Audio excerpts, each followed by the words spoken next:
Yeah. But we've been here 3 months already. You know, Brazil is like 1 month and a half, so here is 3 months already.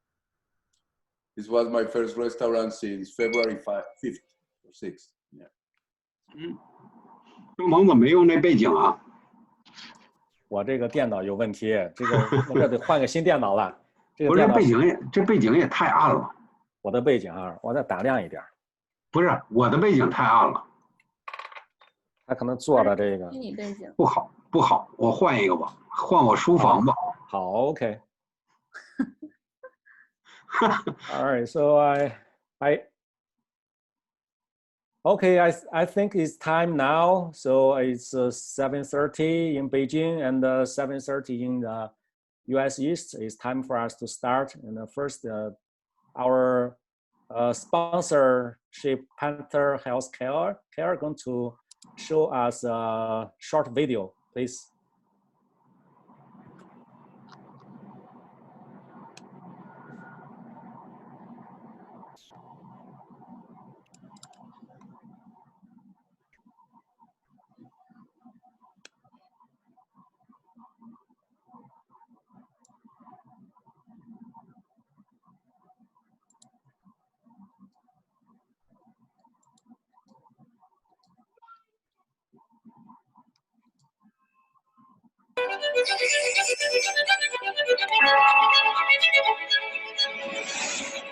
Founded in 2002, Panther is one of the earliest surgical solution providers among Chinese companies.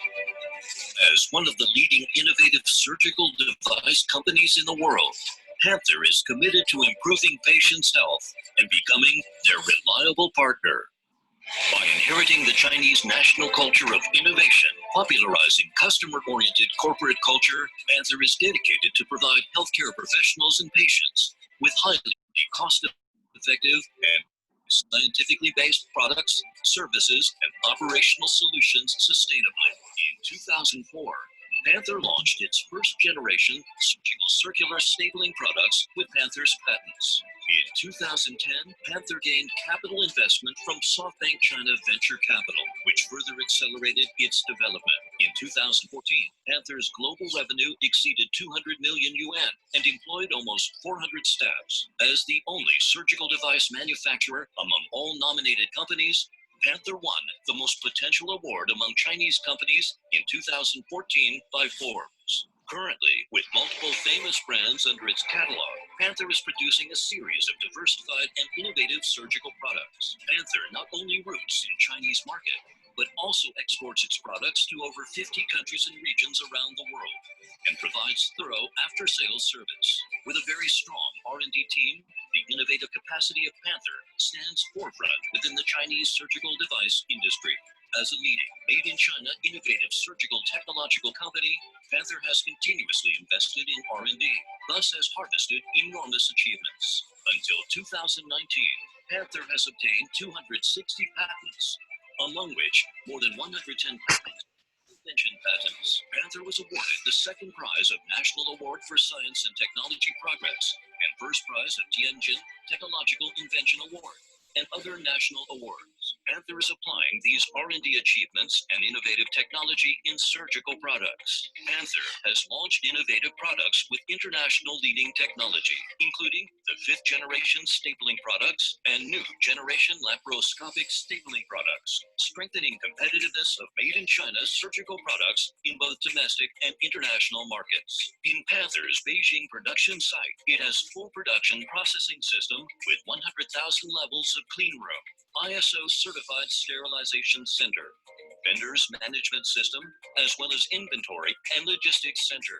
Panther takes quality as its foundation and ensures product quality through manufacturing process. Its tracing system includes biological lab tests, all function tests, and other quality control management. Panther became one of the first GMP certified staplers manufacturers in China.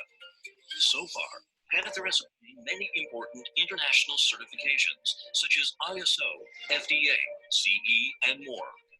In March 2014, Panther moved its global headquarters to Panther International Center in Beijing.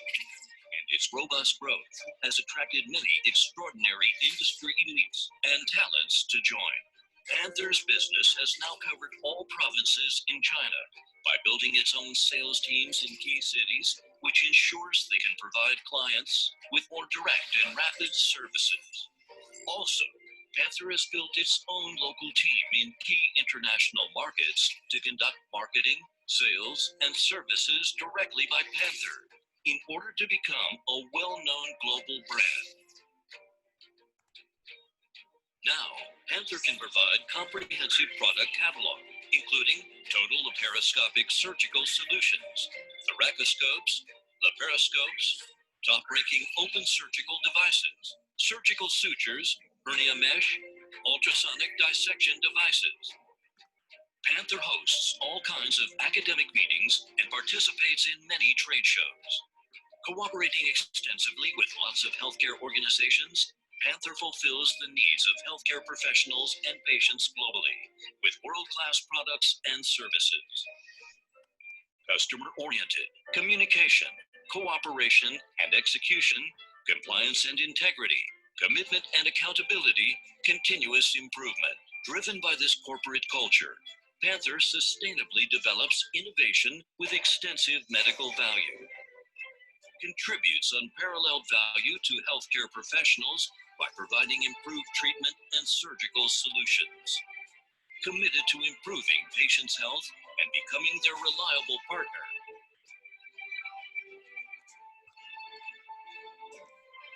Quality care through innovation. We are Panther.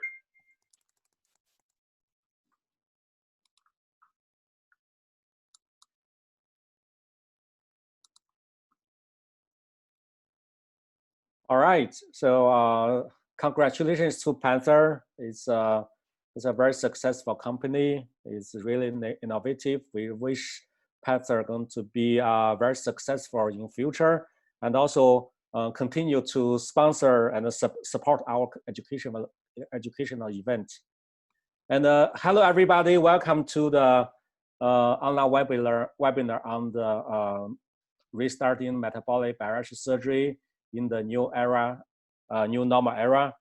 This event is endorsed by IFSO and organized by Chinese College of Metabolic and Bariatric Surgeons and sponsored by Panther Healthcare.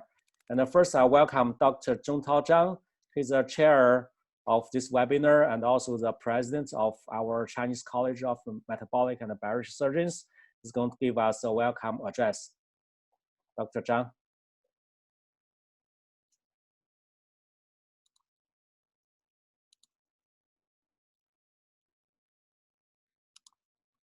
你的声音还没打开。Okay. Okay. All right.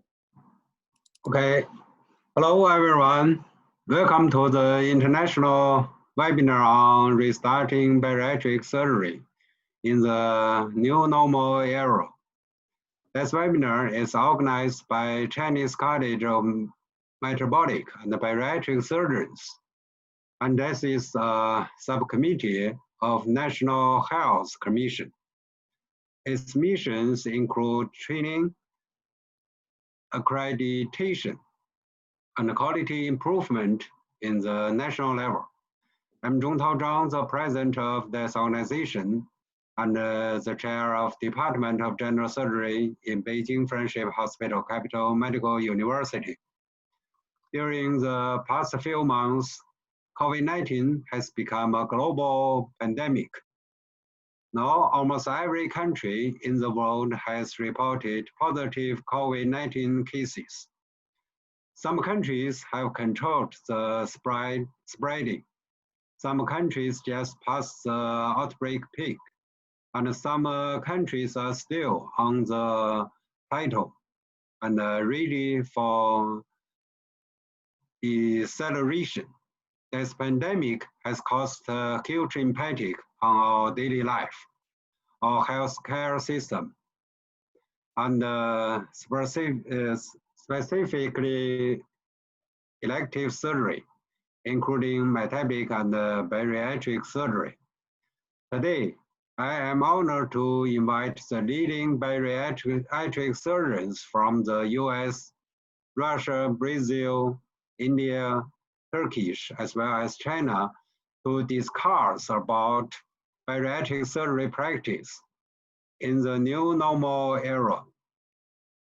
I'm sure we have a lot to share and learn from each other.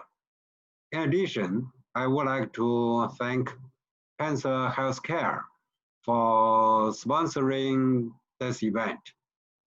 Now I move to Professor Nathan Sandel and Charles Zhang to moderate the session. Thank you.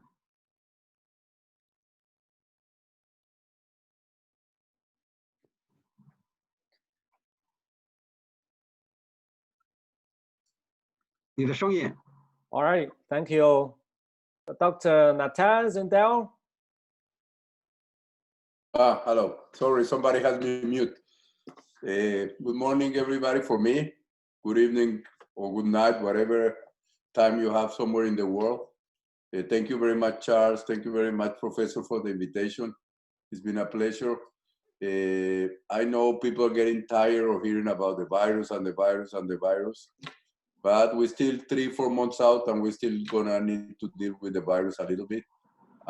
There is way to come back. I can tell you in the US, we come back to elective surgery already. Not massively, but we come back. So I want to hear the experience of so many places of the world for this expert. So thank you very much for the invitation. I look forward to the presentations. Thank you. 谢谢. 谢谢. Thank you. 谢谢. All right, so now let's move to the first speaker, Dr. Marcus Leon. He is the president of Brazil Society of Metabolic and Bariatric Surgery. He's going to talk about fighting against the pandemic storm in Latin America. Please, Dr. Marcus. Hi, Charles, Dr. Zhang, the other friends from the whole country, especially Asia. It's a pleasure to be invited to this meeting. I'd like to acknowledge the Panther as well to sponsor this meeting. It's a pleasure for me to share my thoughts about this pandemic storm. It's not only one pandemic that we are living on, and that's what I am proposing to discuss today. I guess there's someone sharing the screen. Okay, now I can move to.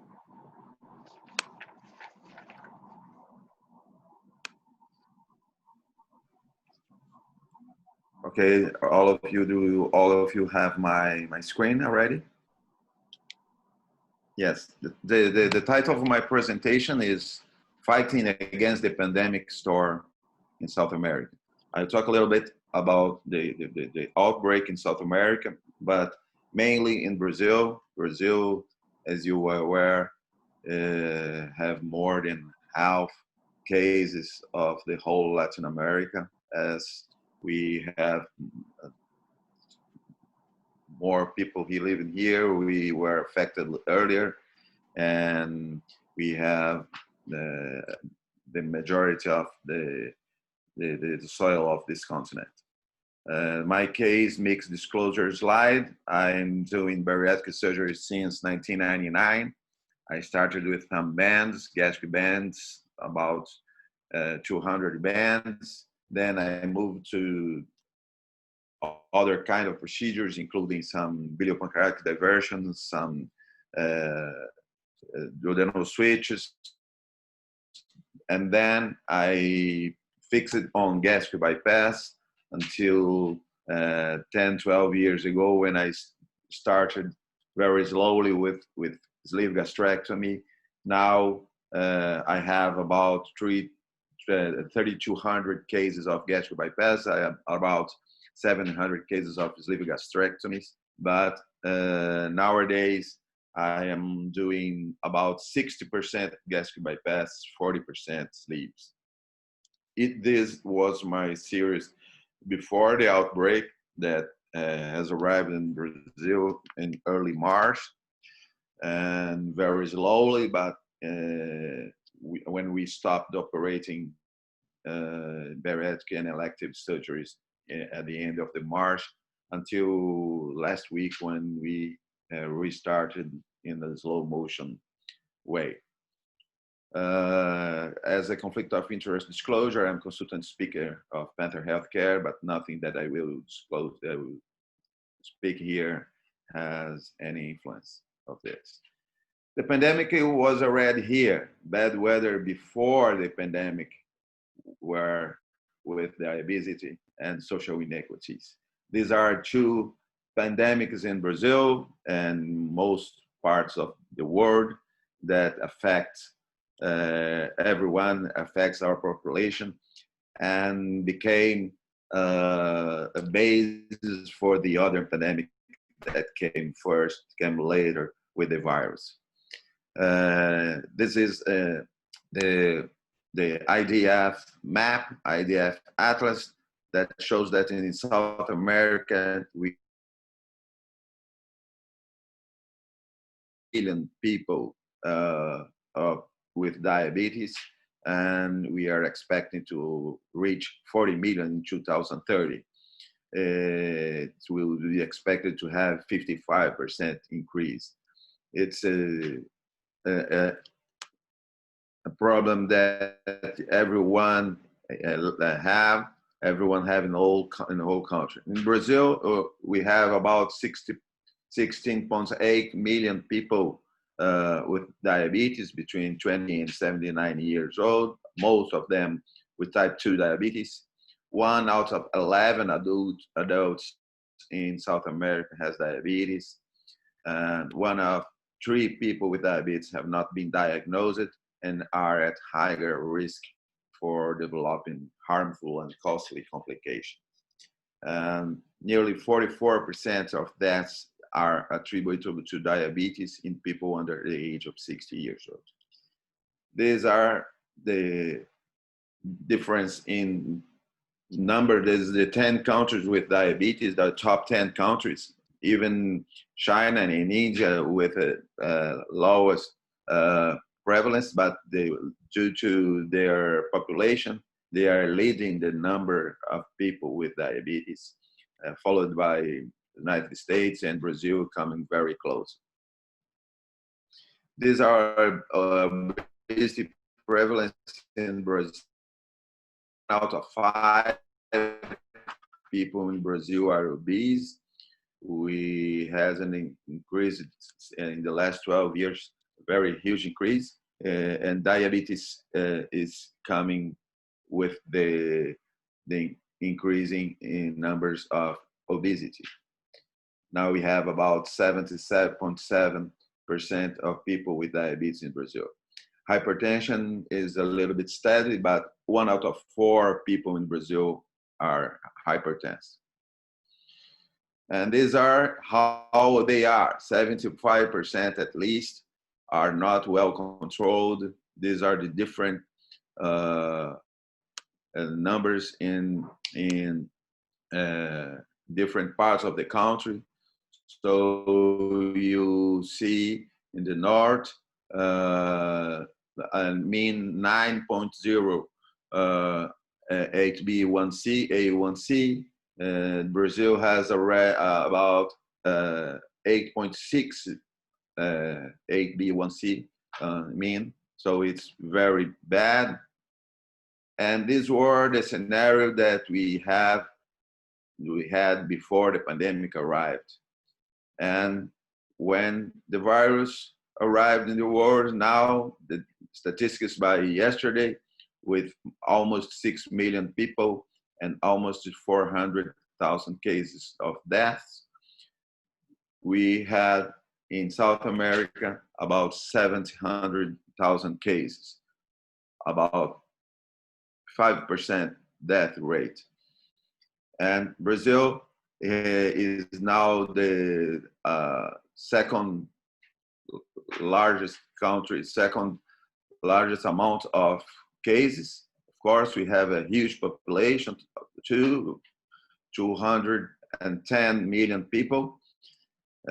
When we adjust for population, we are in the 6th place in number of death. We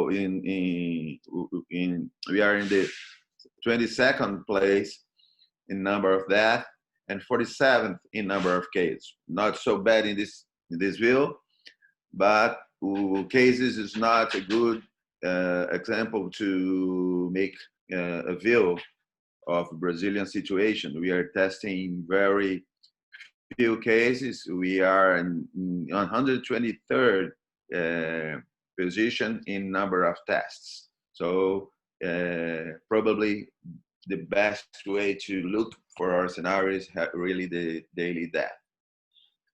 This is the curves. It is data from our health system from yesterday. And we, as you can see, we are not in the plateau yet. We are in the peak of the outbreak. And colliding these outbreaks, colliding these epidemics, the diabetes epidemic and the COVID-19 epidemic, we see that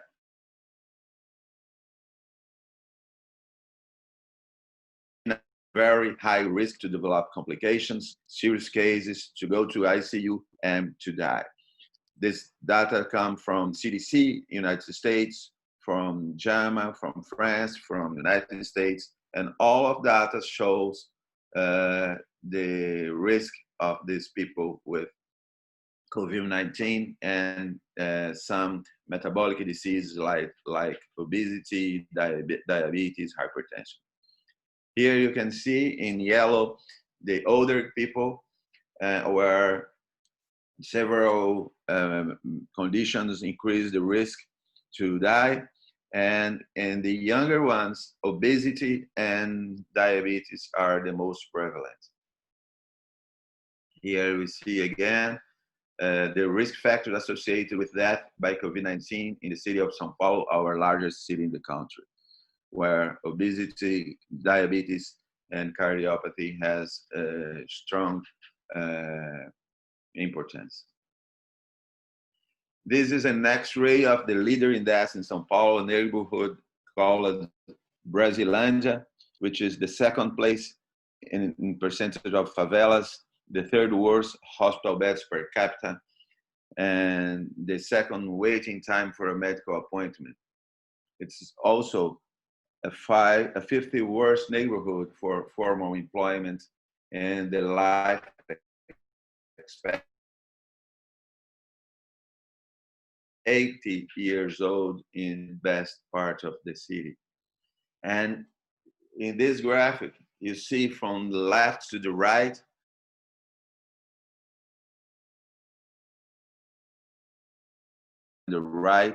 and you see the mortality in red bars are proportional to or inversely proportional to the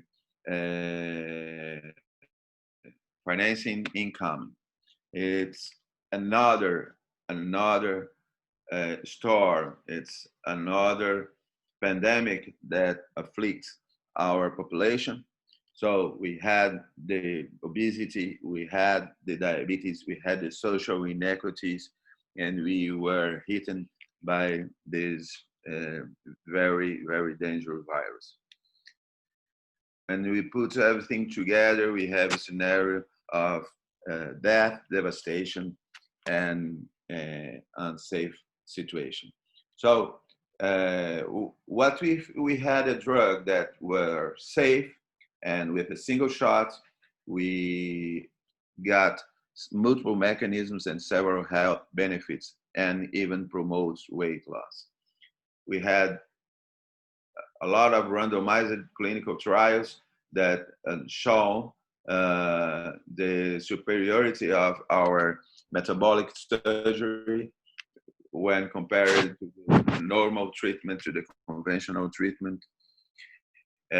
These results were paired with controls and in several very well designed studies showing an association with reducing several complications of diabetes, several cardiovascular complications, and that resulted in 60% in reduction in nephropathy with metabolic surgery, 62% reduction in cardiac failure, and other conditions, especially mortality, showing 41% reducing mortality. It was a comparison between more than 2,000 patients submitted to bariatric surgery and 1,100 controls, matched controls, matched in propensity matching 1 to 5. This is an effect of 13 people operating, leading to 1 life saved. For every 13 patients that we operate with diabetes and obesity, we save 1 life. It's a strong effect. Very few treatments in the world can can get this kind of effect. And it's also safe. All procedures must be safe as well as effective. And this study by Aliaminian as well shown that laparoscopic usual operations that we have on a daily basis, like cholecystectomy, appendectomy, colectomy, and the other ones more complex, like coronary.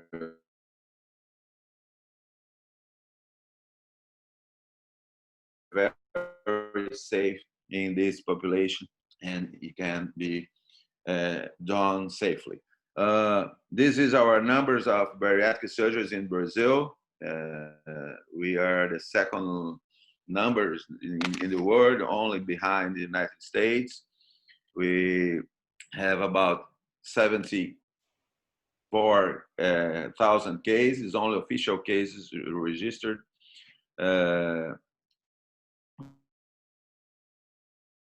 The price, it is increasing a lot. This is the percentage of increasing year by year, even with some problems with our social system and our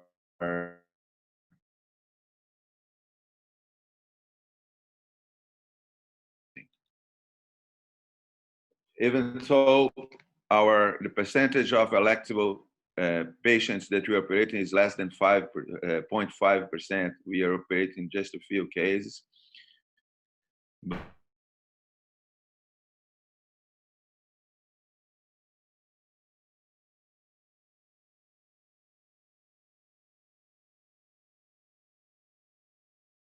We'll have to focus in the other scenarios, but I believe when everything finished and when we realize that we can treat these patients and release them from these factors, from the risk factors, bariatric and metabolic surgery will again be a strong alternative for treating bariatric and prevent other outbreaks. I'd like to finish with a video that was made to show another thing, but it is from our campaign to reinforce the metabolic surgery, and is borrowed from another campaign that shows Brazil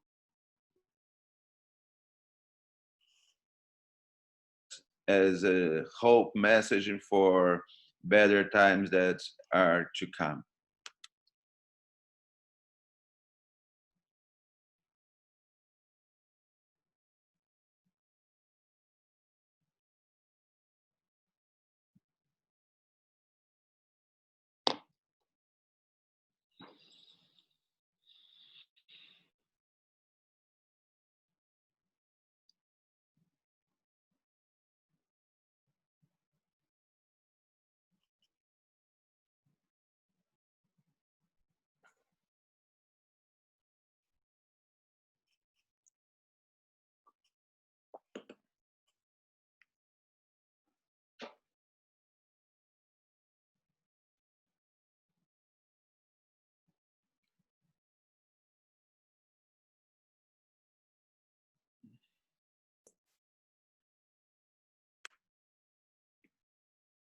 Thank you for the invitation again, and thank you, friends. All right, thank you so much, Dr. Leon. Dr. Zundel, do you have any comments?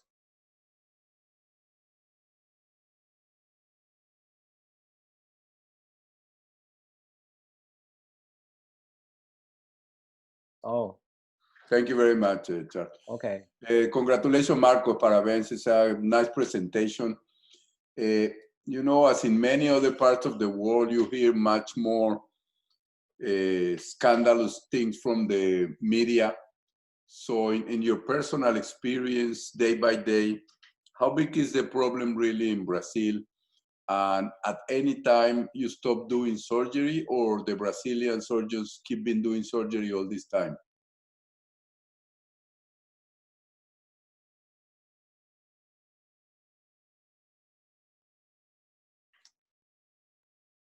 Marcos, can you hear me?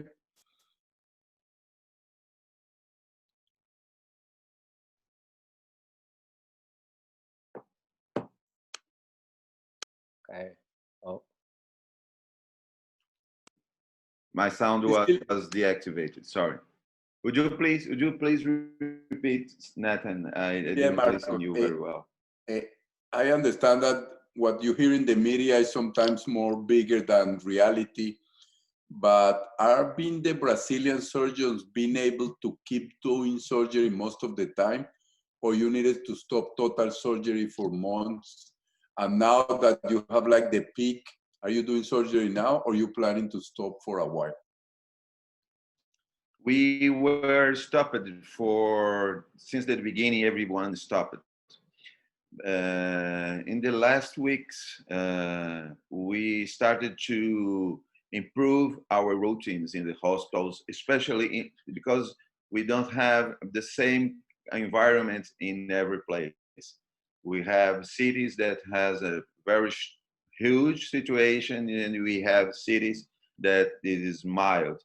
And we also have some hospitals that are not devoted to care with COVID patients, that only devoted to treat elective surgeries and procedures. So the institutions are doing easily.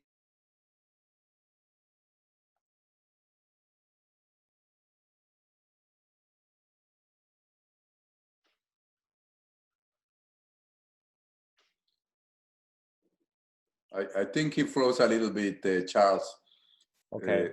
Yeah, I will say that for us here, even that we get protection when we see patients with coronavirus, we're not wearing a specific protection when we do our elective bariatric cases. Just we make sure we have smoke filters, smoke evacuators, and we take care that only essential people will be on the OR. The biggest change is that we are not allowing young surgeons to do the cases because we want to have them going very smooth and the patients leave the hospital very quick. Thank you, Marcos. Thank you. Yeah, so we're going to have some time for discussion at the end of this webinar. So now let's move to the next speaker, who is Dr. Alexander Neymark from Russia. He's the chief of metabolic surgery in the Almazov National Medical Research Center. And he's also the current president of Russia Bariatric Surgery Society. Welcome, Dr. Neymark.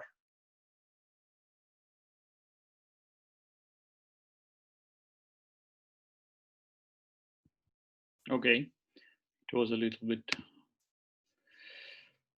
Okay.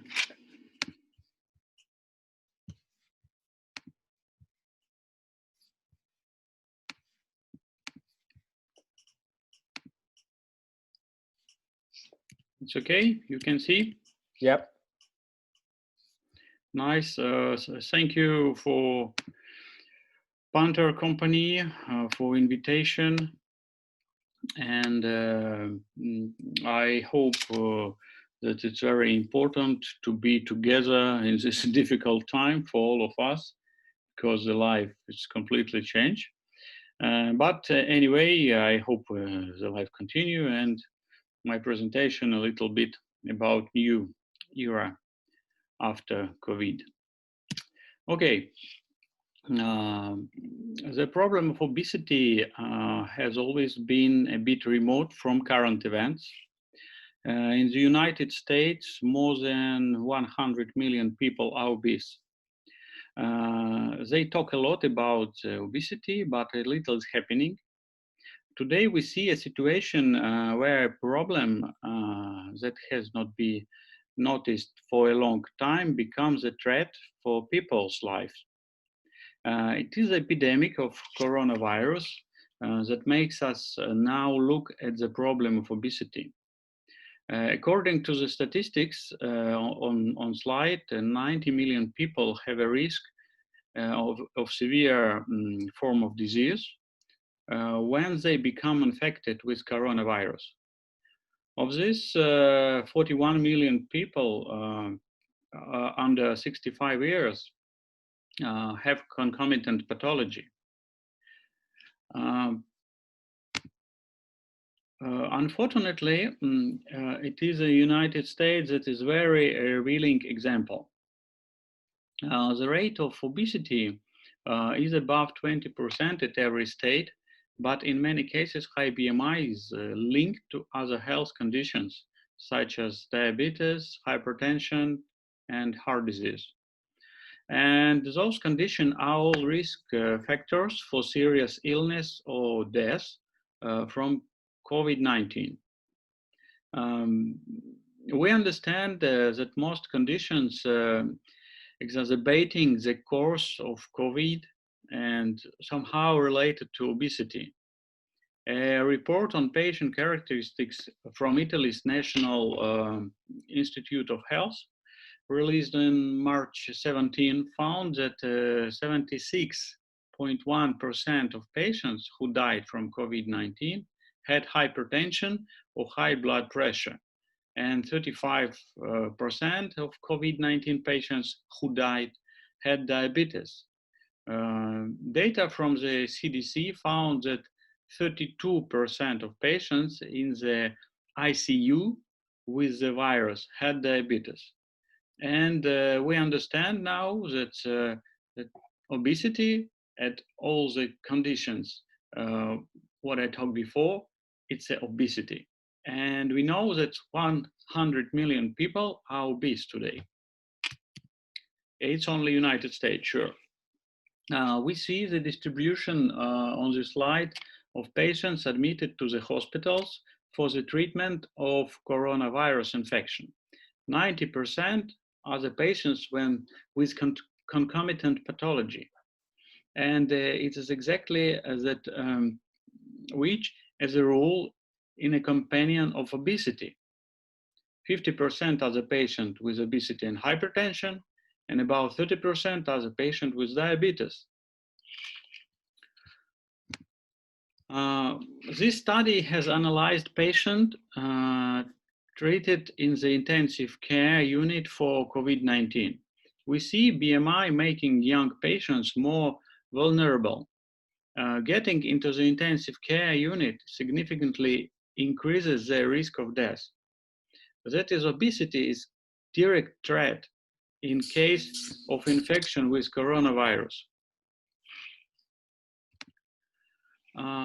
In the context of the figures given, we understand that the obesity epidemic is actually a serious threat to humanity.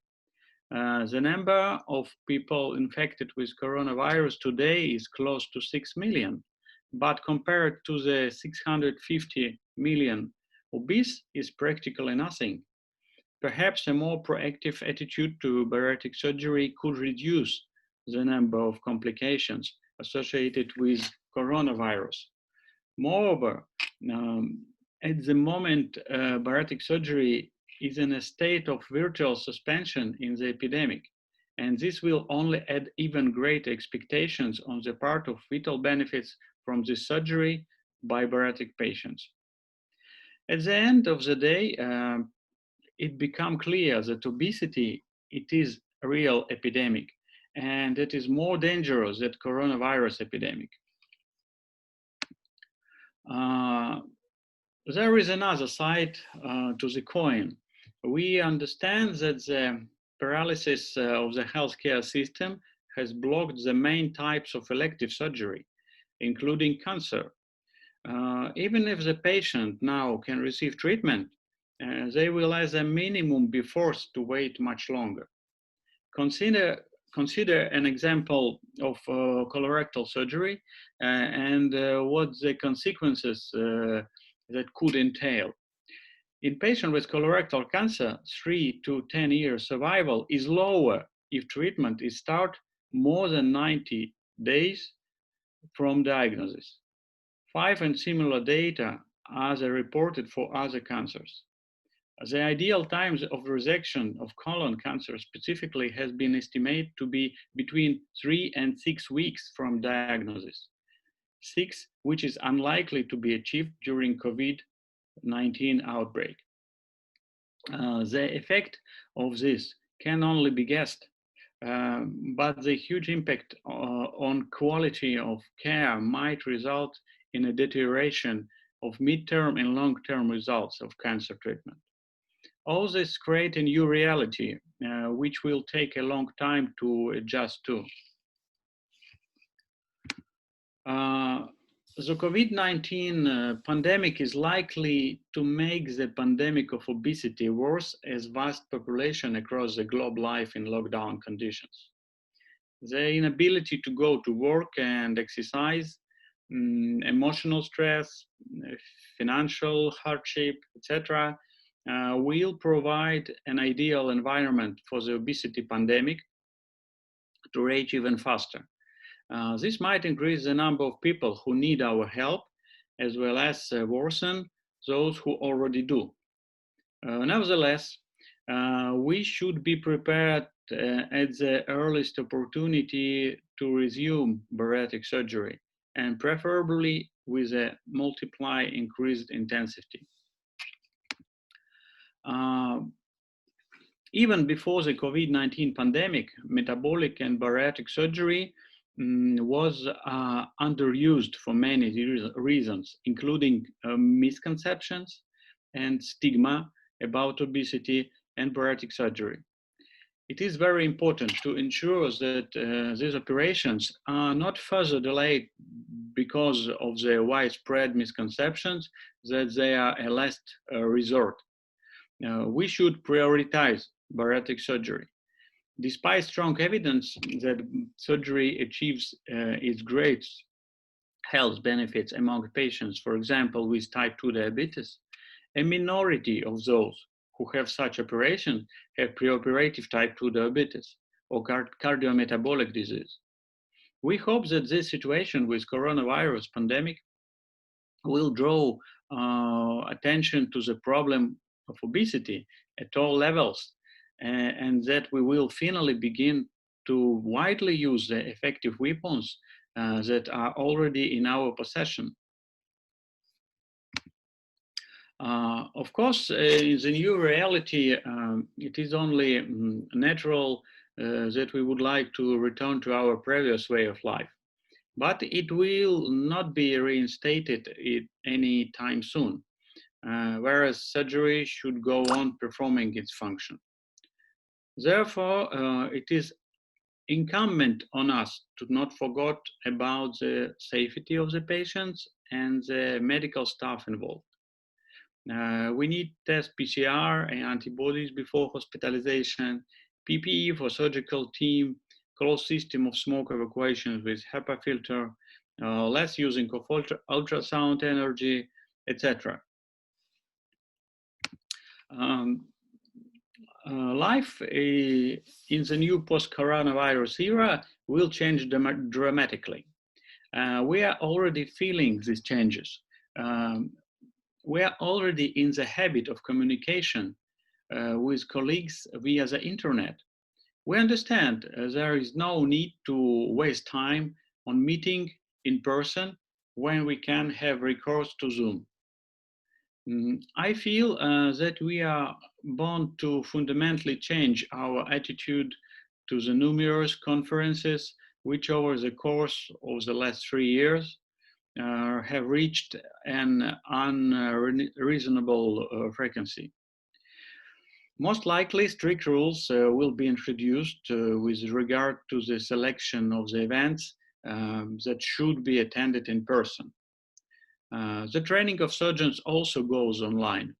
Also, it does not seem possible to have live assistants altogether substituted.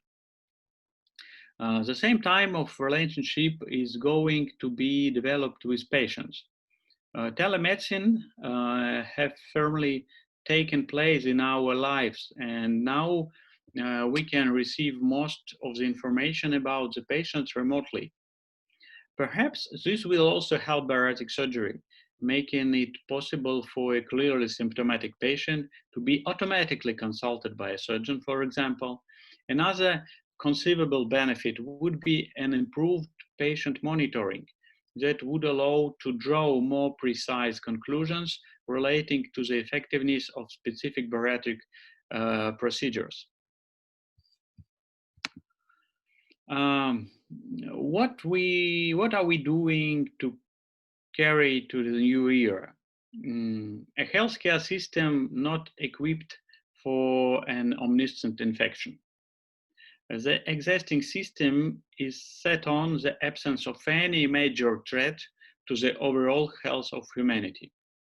The fact seems to be self-evident as we keep forgetting what humanity had to go through in order to achieve such life expectancy and quality of life itself. We are still very fragmented due to our political ambitions, but as this epidemic has shown, we need to get together, and then it will be easy and faster to find a solution to a common medical problem. We can be closer as a result of internet communication. The internet will clearly bring us together and make information about bariatric surgery more accessible, but we must continue to work in this direction. I think less bariatric tourism.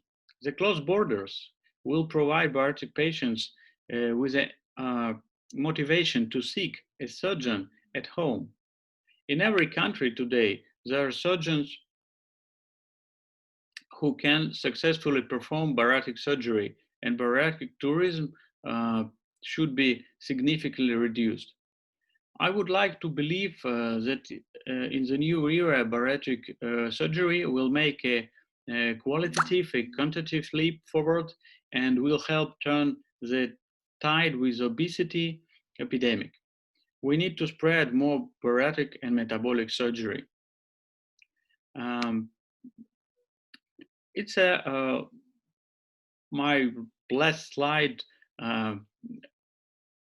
I hope that all our countries start the real war on Fed after coronavirus care.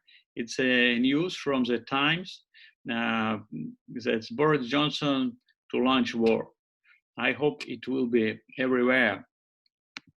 Let me invite you for the online conference in St. Petersburg in June 13-14. I hope we still can be together. It's a pity that we can be together offline, but I hope the great faculty will be together online and we can do a very nice meeting. Thank you once again for invitations. Thank you for your attention. All right, thank you so much, Dr. Niemark. It's a very nice talk. So Dr. Zundel, any comments? Thank you, Alexander. I have a question for you. Do you think that now that the obesity is one of the risk factors for morbidity and mortality for the virus, you think either more patients are going to come for bariatric surgery, and you envision that the insurance, the government, they will allow us and they will be more relaxed and they will ease the process to do more bariatric cases, or you think there's not going to be impact from the virus related to the increase in bariatric surgery?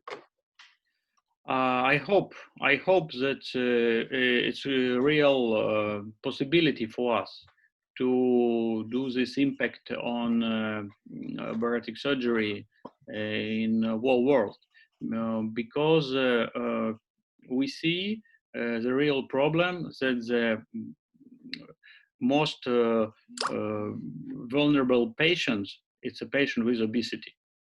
And sure, it's often young patients with obesity. And we have a very good, very effective weapon like bariatric surgery. We don't have alternative today. And sure, we need to attract. It's safe. It's very very easy to use for every country. And sure, we need to spread this information. And I hope the government look a little bit other side of the problem. And as example, today I received a message from my patient, and she wrote me, you saved my life twice. First, when you 2 years ago to do for me gastric bypass. And last one, it was 2 weeks ago when I was in hospital with coronavirus. And she understands very well that that she was with diabetes, with morbid obese, and she understands very well that it's a chance for her to be healthy with bariatric surgery. I hope it's very important.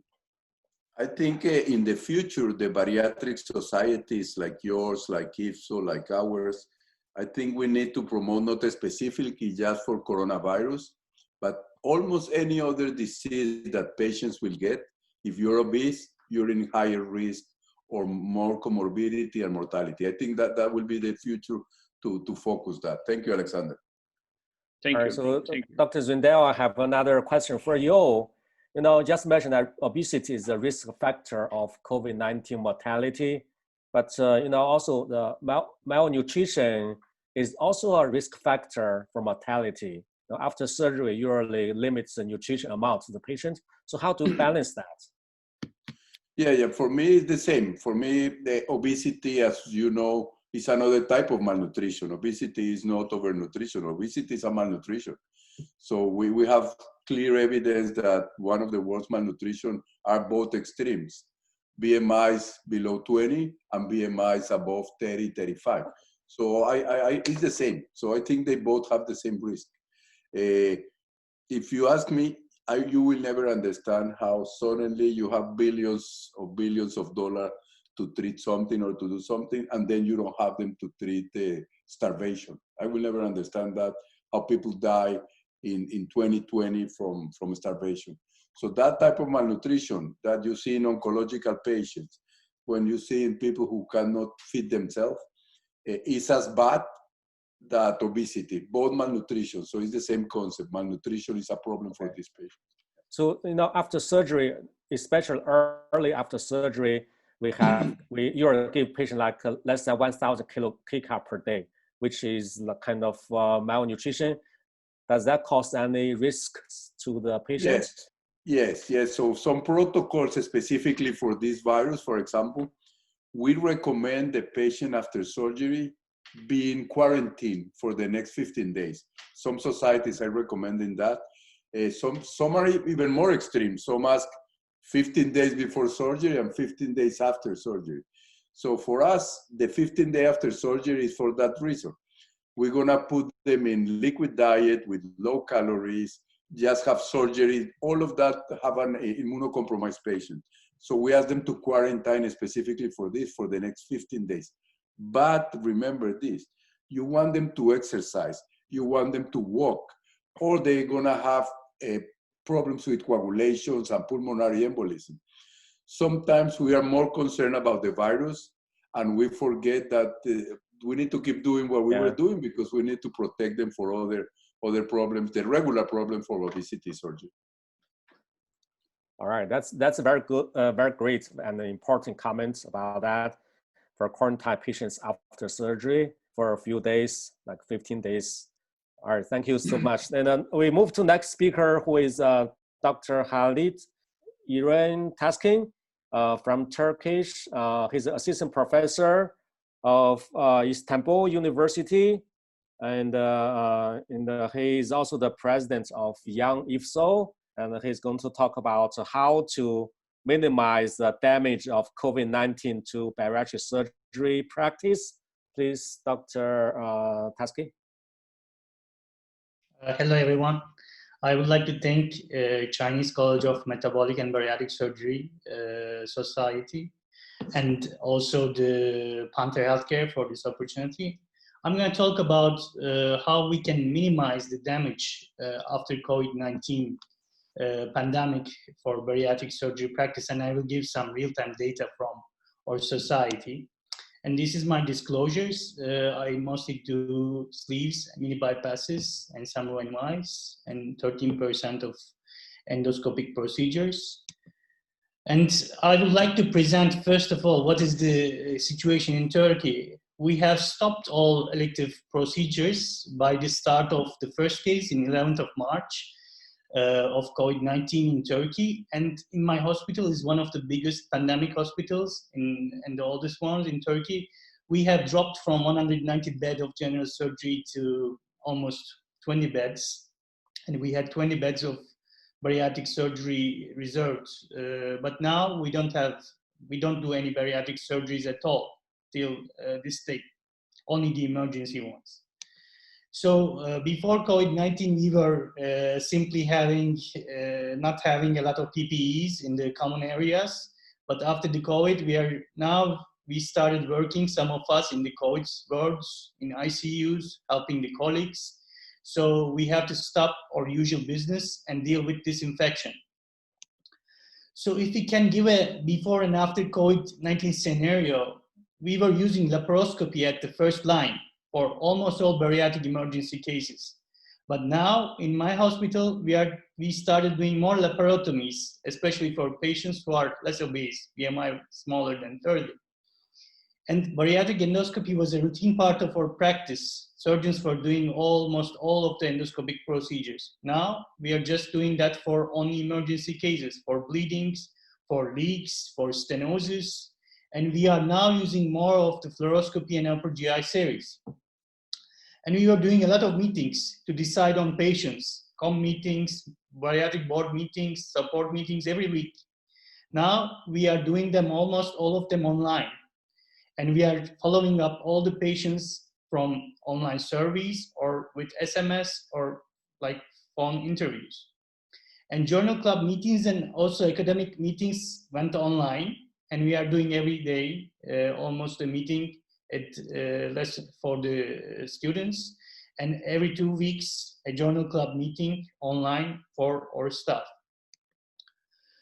And what are the benefits? There are also some benefits of COVID actually, because now we have cheaper access to bariatric meetings that all of the people can join online easily.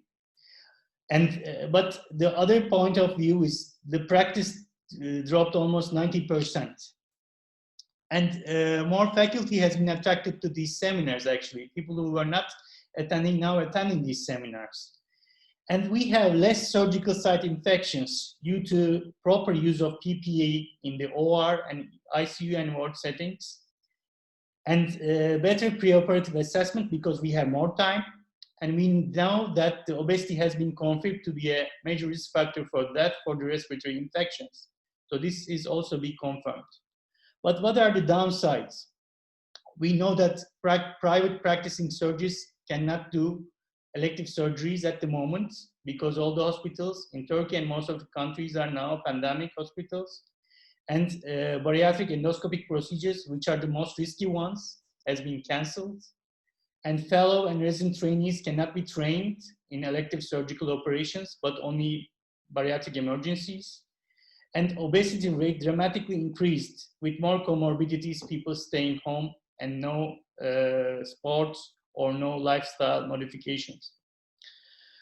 So, and we had to wear all these PPEs when doing bariatric endoscopies in the OR, or even when we are socializing with our residents. So how many days will that last? We don't know yet, because we are now in the plateau part. But what we have decided is we send a survey to all of our members in Turkish Obesity Surgery Society, and 88 of them responded, because we wanted to take their feedback, that what will happen to the bariatric practice and how that it will come to a normal soon. So in 2018, the total number of cases in Turkey for bariatric cases was 33,000. And now it almost dropped to 700s. And I have translated this survey for you, and I will give some examples from this survey. And we have asked about the monthly bariatric cases before and after pandemia. And before the pandemia, most of the surgeons were doing 10 to 20 cases a month, 35%, and 38% were doing 5 to 10. And in high volume centers, 17% were doing 20 to 50 cases, and 9% were doing more than 50 cases a month. But after March 11, this dropped almost to none. 85% of the surgeons were not doing any bariatric surgery anymore. Only 13% were doing 1 to 10 cases, and almost less than 1% were doing their routine procedures, 11 to 30 cases. And then we asked the surgeons who are actively on the site, when do you plan to return to normal practice? And most of them told us that they are planning to return in June, where we are starting to normalize in my country and many other European countries. And 11% told that they already do, and 8% answered that the contagions of the disease, not until dropping the RT value less than 1, they won't start. And about 5% stated that they won't start the bariatric surgery until the end of 2020. And then we asked them if there will be a second wave. Are we expecting a second wave? And 59% answered yes, and 31% answered no. So this is very controversial, because if we start up the bariatric procedures, we can have a lot of infected patients according to this feedback. And then we asked them about their diagnosed patients with COVID-19, ones who are practicing. And in the first graph, 93% of them answered no, that none of their patients has been diagnosed as COVID-19. And about 8% answered yes. And we asked them also in the second graph below that if any of their team members in the OR has a COVID-19 infection. Out of 88 surgeons, 67 answered no, and 33% answered yes. So we know that 33% of the OR members got a COVID-19 infection. And then we asked them about their attitudes, what they will do when they start the bariatric procedures, how they're going to pre-op screen the patients for COVID-19. And 54% of the participants answered that they will get PCR and also order thorax CT for the patients before the operations, maybe one day before. And 14% will get only a thorax CT, and 8% will order an antibody test, immunoglobulin G and M, before operating the patient. Only 70% answered that they will only test the symptomatic and high-risk patients. So this is interesting. We have been doing a lot of patients from abroad. I think this is one of the questions. And in Turkey, almost 20% of the patients are coming from other countries, from England, Germany. So we asked them if they're going to continue doing the health tourism, patients from abroad, bariatric patients. And in the first graphic, they answered that 72% of them will ensue doing bariatric surgery to the patients coming from abroad, and 27% will not do it. And we asked them about the quarantine days, if they're going to want the patient to complete the 14th day of quarantine before being operated. And 55% told no, and 44% responded yes, So it's 40% of the surgeons wanted the patients to complete their 2 weeks of quarantine before getting the surgery done. So this was the attitudes of the surgeons practicing in my country. And what about the guidelines, recommendations, international recommendations? Currently, there are from 3 different associations, there are recommendations for practicing bariatric surgery in the COVID-19 setting. But not all of these recommendations are suitable for every country or every region. And this is commented by Chia and colleagues in Journal American College of Surgeons. And I like this comment because not every location is the same and not all the numbers are the same. So the startup of bariatric surgery and continuity really differs in every part of the world, even in every part of the country. So what are the basic recommendations from the international societies? They're almost the same, ASNBS, IFSO, and ACS. They recommend that doing the emergency surgeries, continuing the emergency bariatric emergencies, and also doing the urgent surgeries, like for dysphagia, severe GERD, dehydration, malnutrition, sleep bands, anastomotic strictures. But until this date, many of the surgeons were not doing elective surgeries, and there are no clear statements now available for continuing bariatric surgery.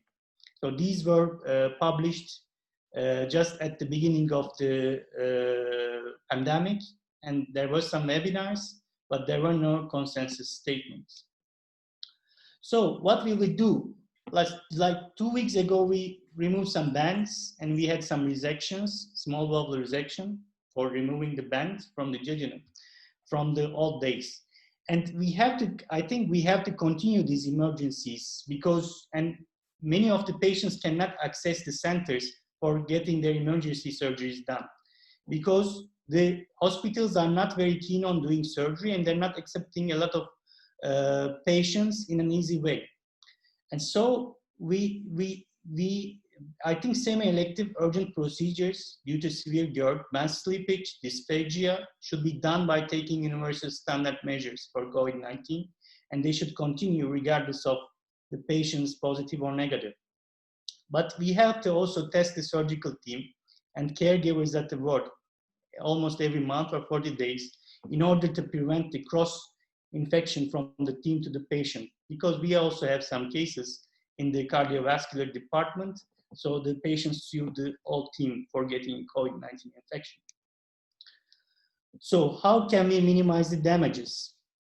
I think in the plateau, after the peak point has been reached, private clinics can start their businesses by preparing their patients for surgeries and ordering their tests. And for starting elective surgeries, that our protocol is we order a thorax CT and PCR test before the surgeries, 1 or 2 days before.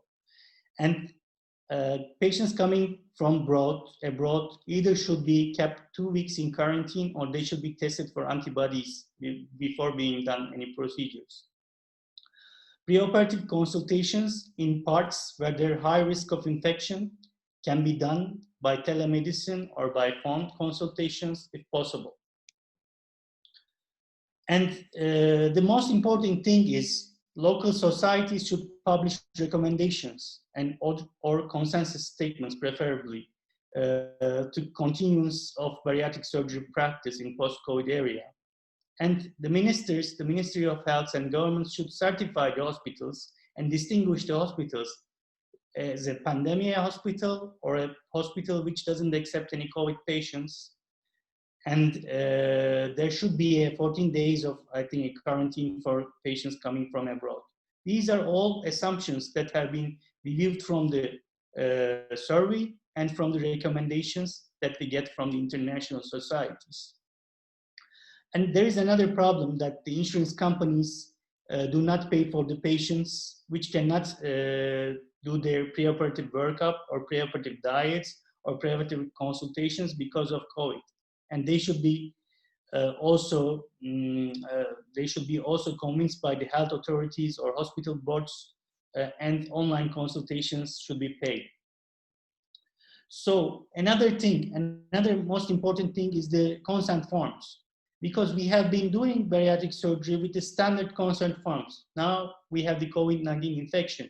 So all of these consent forms should be revised, and legal support should be available for all the surgeons, either from the society or from the hospital, against malpractice.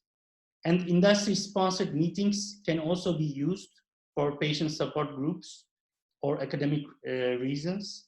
And all the fellows and students and the staff should be prepared mentally and academically for the COVID-19 era, post-COVID-19 era. This is a very good publication from Dr. Rubino and his multidisciplinary group. A lot of surgeons were involved from Diabetes Surgery Summit. And they have prioritized the surgery for the high-risk patients after the COVID-19 era, because we will have a very big backlog of patients that couldn't be operated in the COVID-19 era. So we have to give them ahead to operate all of these patients, but how can we do? And they have offered that. They have created 3 groups: diabetes surgery, adjuvant bariatric metabolic surgery, and obesity surgery group. And they have given a priority of access. The major gist of this study is that the patients with a lot of comorbidities who needs urgent surgery, control of their comorbidities, such as hemoglobin A1C levels bigger than 8, and with severe steatohepatitis and more comorbidities or end-stage kidney disease, should give an expedited access in diabetic surgery group. The others, whose blood sugar levels and comorbidities can be controlled by diabetic medications, can wait. And when we look at the adjuvant group, we know that there are lots of patients who needs to be operated for transplant, coronary artery disease. So they need bariatric surgery to reduce their risks, either by surgery or endoscopy. So also they should be given an expedited access. And for the patients who have an hypoventilation syndrome, obesity hypoventilation syndrome, where BMI is bigger than 60, and who have a lot of comorbidities, also should be given an expedited access for surgery. So we don't have to lose time to wait these people to get sick or to be catched by the second wave of this infection. This is a very good publication, and I think this can be used as an algorithm for post-COVID area. And this is very nice letter from BOMS to British Prime Minister Boris Johnson. And we have seen all in the news. And they have written a very good letter about the priority of bariatric surgery, reducing the mortality and morbidity rates in COVID-19 area. So I think this should be all of our duty, all of our society's duty, to show these results to the administrations and to restart bariatric surgery, even in a more aggressive way, but in the most safest way, so we don't infect the patients and or ourselves. And there are lots of publications on the literature that tells about how the obesity contributes to the high fatality rates, even in young patients. One of them is from China, and they have seen that 33% of patients have died, even in their young age. I would like to thank you everybody for listening to me. I think the new area will be better for bariatric surgery after COVID-19, because we will be able to explain all these health authorities how important the bariatric surgery for the urgent care of these metabolically ill patients. Thank you very much. All right, thank you, Dr. Taskin, for the nice talk. Dr. Zindel, any comments on that? Thank you very much. Very, very, very interesting presentation.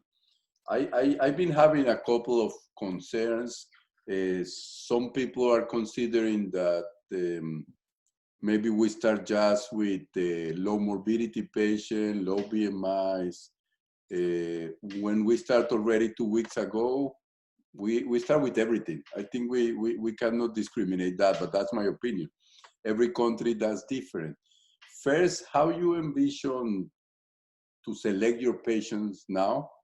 Medical tourism is, for me, is more complicated, but I mean, we can travel inside the US a little, but some people cannot come back to the US, some people cannot go back, or when they arrive to their own country, they have to be in quarantine again. So I think medical tourism will take a little bit unless it's from very close countries. But how you envision your patient selection? Are you gonna do some selection regarding to the morbidity, the comorbidities, the BMIs, or just will be coronavirus positive, negative? Because we like to assume every patient has coronavirus. So we treat them all the same, and that makes it much easier.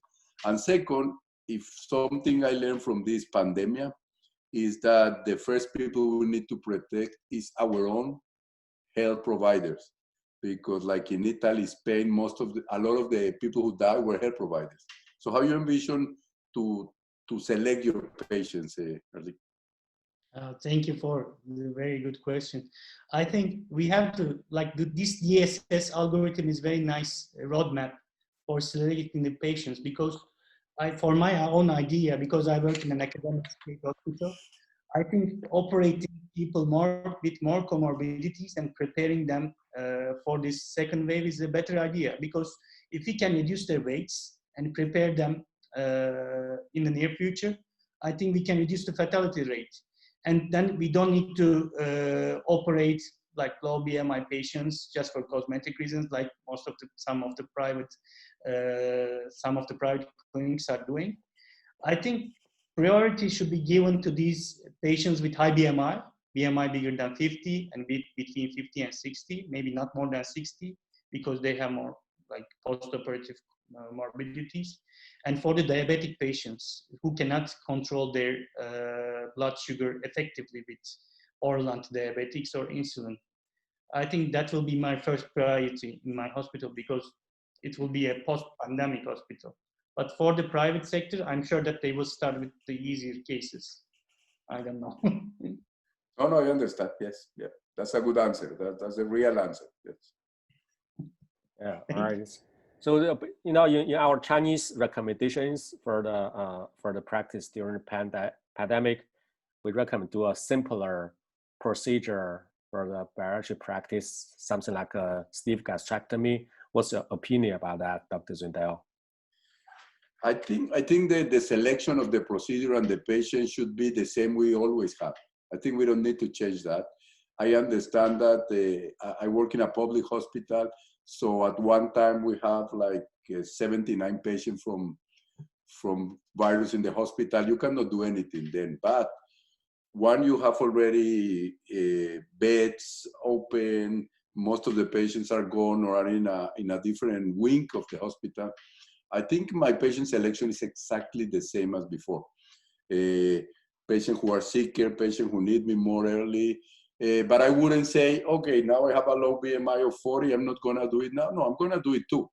But the priority will be for obesity, more related that for the easy case. The biggest concern is we are not allowing residents, fellows to do almost anything. That's the other thing. That's the other thing that probably we need to discuss later today, is that the training of young surgeons, the training of residents or fellows is being going sideways, because now you want to make the safer surgeon to do the case, the relatively quicker one. So that will become a problem. That will become a problem. All right, that's a good comment. Now let's move to the next speaker, Dr. Sandeep Agarwal from India. He's a professor of surgery from Department of Surgical Discipline at All India Institute of Medical Science. He's going to talk about how to minimize risks of COVID-19 infection among bariatric surgeons and bariatric patients. And this is a very important question for a very important topic on the hospital infection. Hello, yeah. Sandeep, we cannot hear you.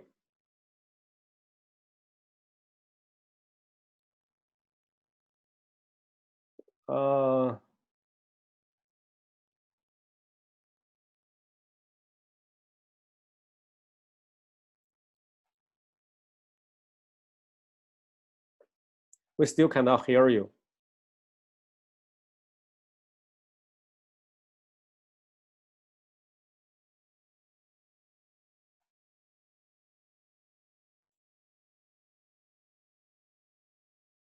Is your microphone working?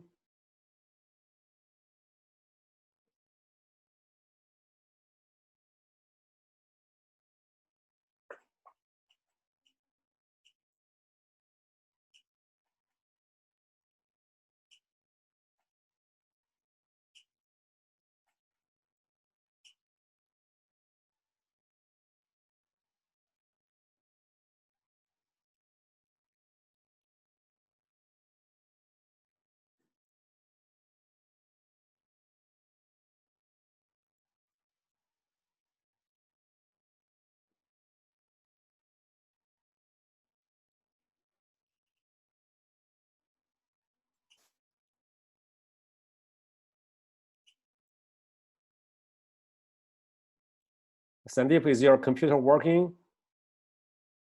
Can you hear me now? Oh, yes, it's working now. Okay. Sorry about great, that. Great. Sorry about that. Thank you, Charles, for the introduction, and very good evening to my Asian friends. Good afternoon to European friends, and a good morning to the friends from Americas. I'd like to thank Chinese Society and Panther Healthcare for giving me this opportunity. And I'm going to talk about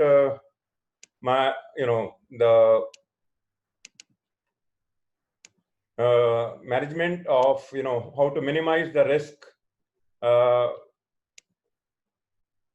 COVID-19 infection among bariatric surgeons and bariatric patients. And I think this is a very important aspect of resuming metabolic surgery. I work in All India Institute of Medical Sciences, which is the largest public hospital and the tertiary teaching center in New Delhi, India. And because of our premium institute, we are leading the national efforts in the COVID-19 fight in India. This is my case mix disclosure. We do majority of the patient is sleeves, and the remaining are a mix of Roux-en-Y and OAGBs.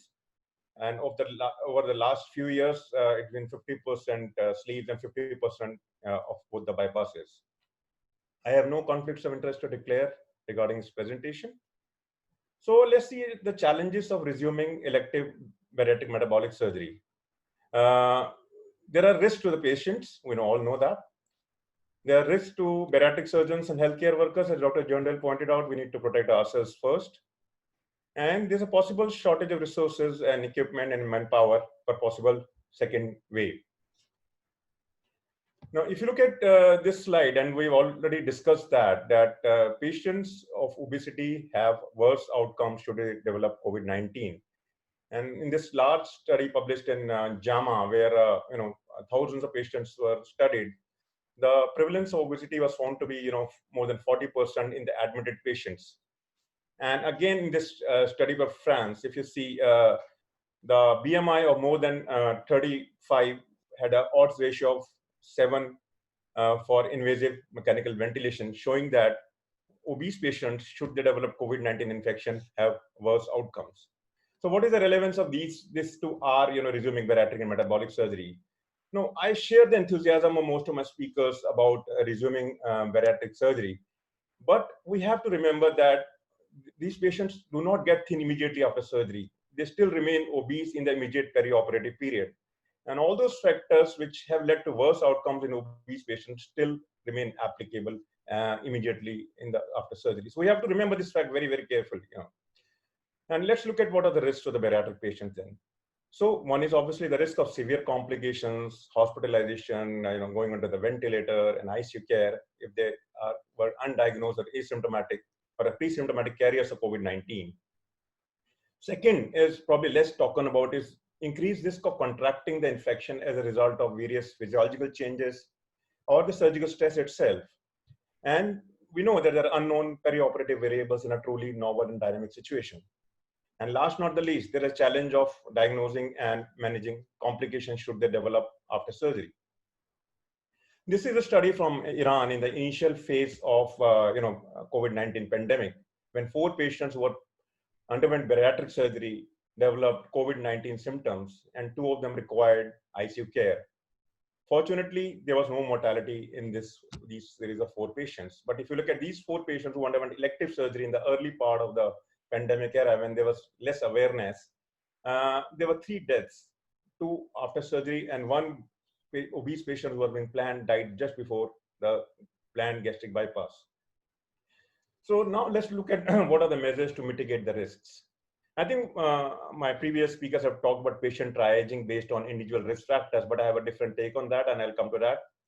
Optimization of comorbidities is desirable and should be adhered to, including some amount of preoperative weight loss with very low calorie diet. We need to have an extensive patient screening. As Dr. Jindal said, that every patient has to be a COVID suspect. So we have to take a history, COVID-19 testing and imaging. And last but not the least, induction of safety measures in all SOPs involving the journey of the patient from pre-admission phase to discharge from the hospital, as well as post-discharge care. So this is the recommendation from our society, the Obesity and Metabolic Surgery Society of India, which I was privileged to be a part of. And we have submitted our recommendations for publication of obesity surgery very recently. And what we believe is that the case priority for the elective cases or the non-urgent cases should be actually patients who are safe to operate first, because we have not tested our systems yet. If we are planning to resume surgery, we need to operate on patients which are likely to be discharged soon. So younger patients with few comorbidities are ideal. And in our opinion, it's initially best to avoid elderly patients, super obese patients, complex revisional bariatric operations of weight regain, or high-risk patients who have sleep apnea or history of venous thromboembolism. This is a very recent paper which I came across while I was preparing for this presentation. And this is from Dr. Ali Amanian again, where 4 centers from Ohio have divided their pool of waiting patients into 3 tiers based on individual risk factors, which are actually based on age, the BMI, the presence of comorbidities, presence of lung dysfunction. And they have suggested, like us, taking tier 1 or the lowest risk patients first, and based on those outcomes, go on to the tier 2, and then the tier 3 or the highest risk patients. And the underlying principle for this sort of management is that for tier 1 patient, we are expecting rapid discharge. And if you have tier 3 patients to be taken initially, we would have almost a nightmarish situation where we have a complication in a high BMI patient with cardiopulmonary comorbidities, which will require possible ICU care and ventilator. So this is what our society, as well as this paper, believes in, this sort of triaging. So when you're talking about reducing risk among patients as well as healthcare workers and surgeons, what are the hospital requirements? So the surgeries should be done in a COVID negative building, or if such a building or such a site is not available, in a different wing of the main hospital. All healthcare workers should work only in the COVID negative areas. They can't be working in a COVID positive area in some days and COVID negative in other days. And they should be regularly screened for COVID-19 and should definitely be negative. One should not resume elective surgeries until there's an adequate provision for PPEs. And all healthcare workers should be properly trained in proper donning and doffing and about the latest hospital protocols. As been pointed out, I think it's the considered use of pre-arrival screening and pre-operative patient evaluation using telemedicine that will avoid contact with the patient, and one can actually screen these patients very effectively using telemedicine protocols. I think all this history is very well known to all of us, and we should screen them for this history of contact or travel, and also for symptoms like fever, cough, and fatigue, shortness of breath, and maybe sometimes GI symptoms can also be cause of due to COVID-19 disease. Let's come to patient preparation. I think communication with the patient is extremely important. They have to be well informed about the risk of getting operated during the pandemic, and they have to be motivated. As I already said, better control of comorbidities is desirable. All patients should preferably self-isolate for 2 weeks before the operation. And all investigations, including tests for COVID-19, must be complete as far as possible before admission. This is to minimize the hospital stay. So all patients should have a negative results for a COVID-19 antigen test, again, very close to the operation. So at admission, one should admit the patient as close to the date of surgery as possible to reduce the hospital stay. Admit in isolation room, allow only one attendant. Surgical mask should be used by everyone. Body temperature monitoring regularly, and a re-evaluation on the day prior to surgery by the surgical team and the consultant with special review of all the reports and COVID testing reports. As we all agree that COVID testing is mandatory and ideally should be done in view of the asymptomatic nature of these patients. But however, this will also depend on the local availability and the local national and state policies. We feel that if available, both the antibody and the reverse transcriptase PCR should be done, because antibody test has a higher sensitivity which the RT-PCR lacks.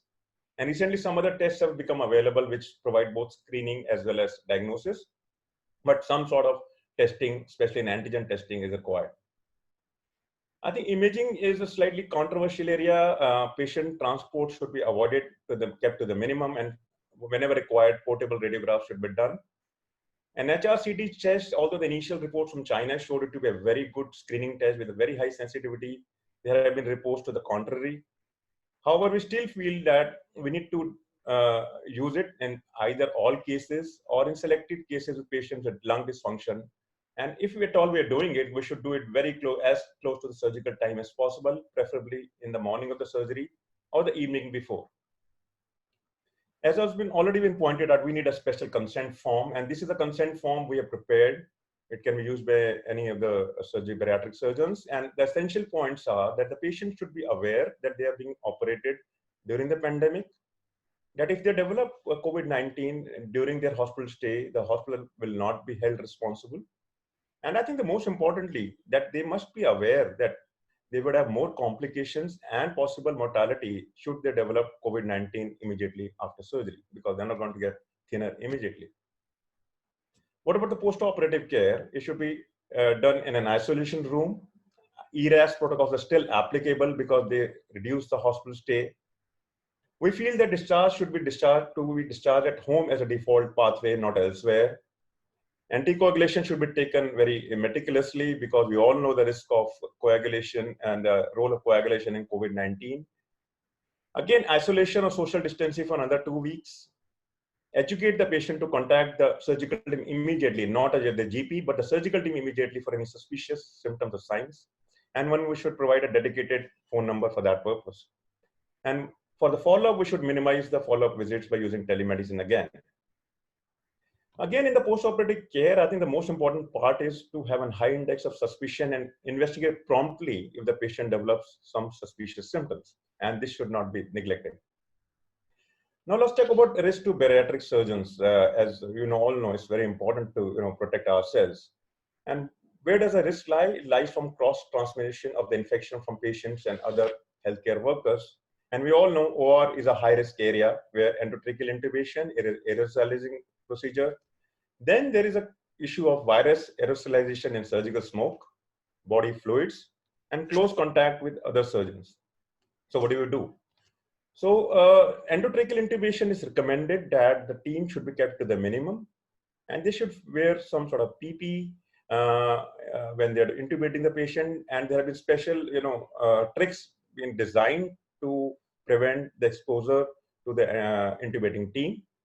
And one important recommendation has been to wait, for the surgical team to wait for some time after the intubation to enter the OR. Now, this time can vary from 15 minutes to 3 minutes based on air recycle rate. This was a paper from Singapore where they said a 3-minute wait time is suggested based on a recycling rate of 25 to 30 cycles per hour. But again, I think one should look at your own OT settings, and I think some sort of waiting time would be desirable. Now let's come to the more controversial risk of virus aerosolization in surgical smoke. Now, we all know that there is no evidence at present about finding COVID-19 coronavirus in the smoke. However, other viruses like hepatitis B and papillomavirus have been demonstrated in surgical smoke. Now, what I mean to say is, if there's no evidence, what would you like to do? Would you like to throw all precautions to the wind, or would you like to take extra precautions so that we do not regret? And so we feel that absence of evidence does not mean that transmission does not or cannot occur. As we know that much is unknown about this novel coronavirus. And you can look at these two papers which are not actually about smoke, but about peritoneal fluid. One paper saying no COVID-19 detected, and another paper saying COVID-19 virus was detected at 10 times more strength in the peritoneal fluid in a patient who underwent emergency surgery for volvulus. So I think we have to be, err on the side of overcaution and not, just keep saying that there's no evidence. Evidence can come later. I think safety comes first for us, and evidence can, wait. So, continuing in the same, theme, personal protective equipment are mandatory. A negative screening does not mean that you can omit the use of PPE by the staff. One can do a risk assessment for appropriate use of PPE, but for the operating team and in the initial part of the pandemic, it should include the following: filtering face PS3 mask or a respirator mask, eye protection by a face shield or goggles, a fluid-proof shoe cover, a fluid resistance gown, and a double gloves. And I think this should be essentially a part of the PPE. What about intraoperative measures? One should have checklists, SOPs, minimize the number of personnel.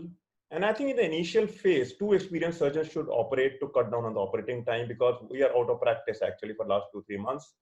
And one should avoid intraoperative endoscopy for obvious reasons. Don't rush cases. We need time to clean up the OT, donning and doffing, and also, other things, checks to be performed. So don't keep your cases to a lesser number in the initially. What about the OR pressure settings? Now, this had been recommended to change the pressure inside the OT from positive to negative. However, a suitable alternative is to switch off the positive pressure 30 minutes before the induction and start 30 minutes after the patient has left the OR. So this would ensure that even if there is some aerosolization, this will not spread to the neighboring ORs or neighboring sites in the operating suite. Now, regarding control of smoke, there are some important lessons to be learned from the pipette surgeons.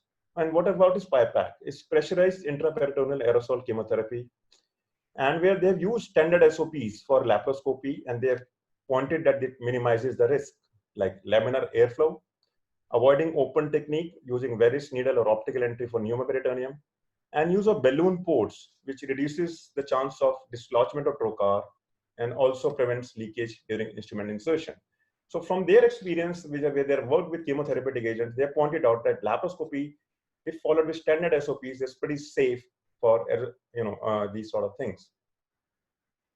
Other measures which have been recommended by various societies like SAGES, EAES, and Inter Society group from India is to minimize the intra-abdominal pressure. One suggestion is to use an extra 5 mm port, which can be used to continuously suck the smoke during energy usage. Or one can use a filter in the wall suction system to safely capture small amounts of smoke. One should keep the electrosurgical units at the lowest possible settings. There is limited evidence on choice of energy source. However, bipolar is found to be preferable over ultrasonic energy. Obviously, there's no strong evidence to suggest one over the other right now. And one can use smoke evacuation and filtration system, as Dr. Jindal pointed out, and which can be procured during the preparation period.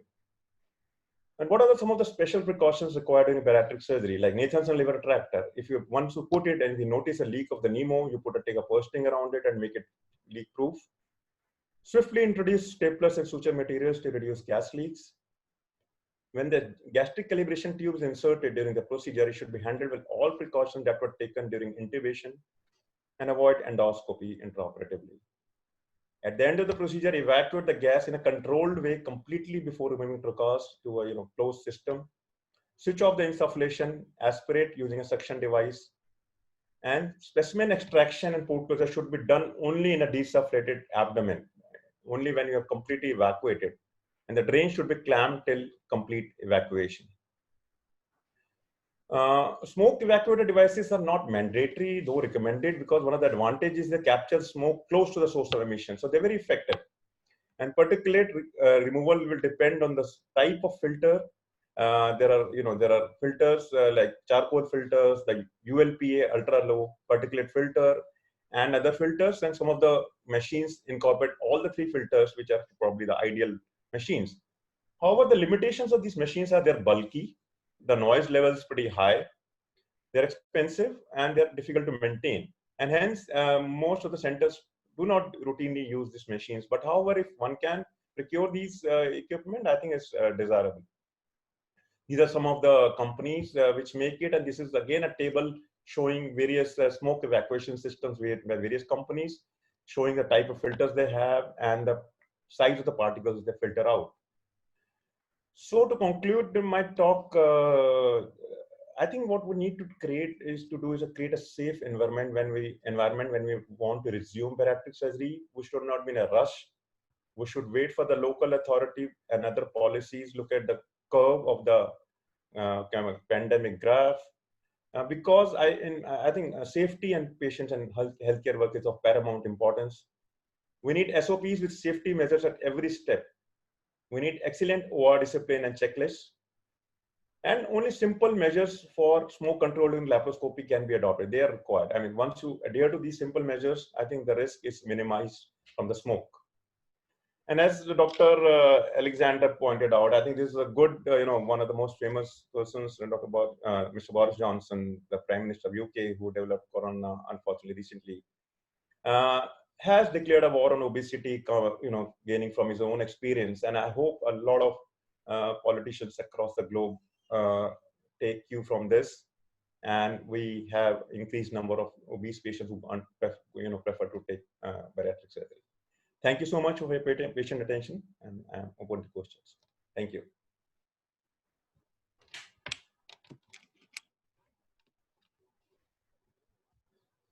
All right, thank you so much, Sandeep. Dr. Zindel, any comments on the talk? Congratulations, Sandeep. A very nice presentation. I think for me, this is one of the most controversial topics.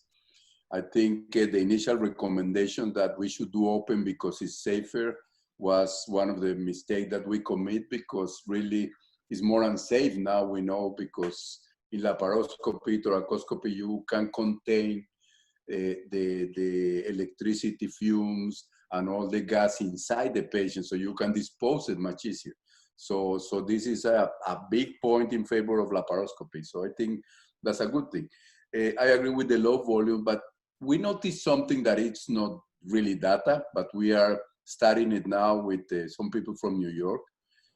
Montefiore Hospital Home had more than 1,700 patients at the hospital. So we noticed the same. We noticed that if the patient with coronavirus has symptoms, you will find the virus in the peritoneal fluid, in the smoke, everywhere. But if the patient that has coronavirus with no symptoms, we couldn't find the virus. So that helped us a lot in decide what to do. So we don't change how we protect ourselves. I mean, because we always use, not the big ones, but we use some kind of glass. We use the same masks. We don't change to N95. But for a year, we've been using smoke evacuators. I think the most important thing is the smoke evacuator, low pressure. And I want to ask you something specific. For us, that we like to close our trocars hole sites, now it's become a problem because now you need to close them with the patient totally deflated, because that's the riskier part. Removing a specimen, like in the sleeve, and the second part is when you finish the case, now you're gonna close the trocar hole. So what have you been doing? And then I'll tell you what we do. What you've been doing for that?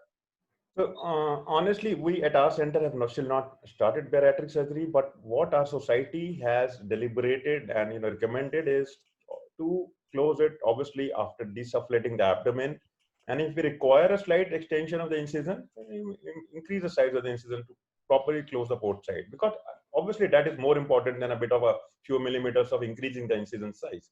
So I believe yes, port should be closed only after completely desufflating the abdomen, and should be closed properly. That's what we do. Perfect. So yes. So this is what we do, because closing the obese patients in a trocar site is not easy.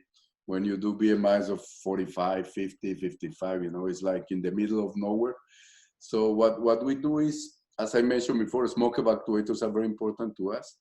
If we're gonna remove the stomach from the sleeve gastrectomy, we just bring the tip to the trocar. We don't bring the sleeve outside. Then we reduce the whole CO2. We didn't do that before. And now we take the sleeve without CO2 inside the abdomen. That's what we do. And then we finish, we put the trocar back. Then we inflate again. And for the first time now we are using trocars, like, I don't know if you have them, like Troclos or some other trocars, that you put the stitches in the incision since the beginning. So when we finish, we remove again all the CO2 and we tie the sutures. So I think things are gonna change. I think that with that virus are for the future. So I think we don't need to get crazy and dress like astronauts, but we need to make sure we contain all the time the aerosolization. Thank you very much. Very nice presentation. Thank you. Thank you. All right, thank you so much, Sandeep and Dr. Nathan. Now we move to our last speaker, who is Dr. Xiaojiang Dai from China. He's the director of metabolic surgery from Jinshazhou Hospital in Guangzhou University of Chinese Medicine. He's also a member of our society.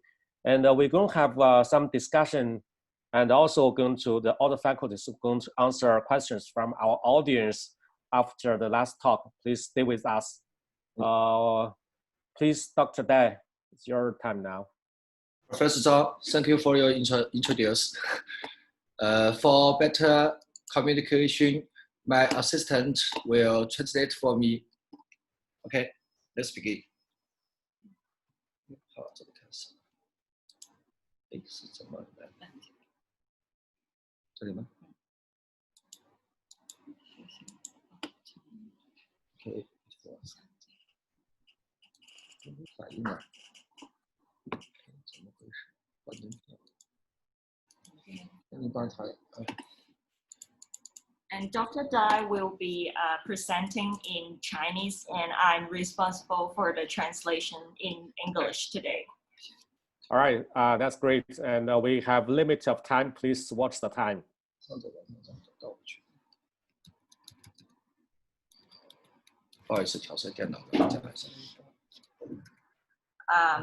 The screen got stuck. 1 minute.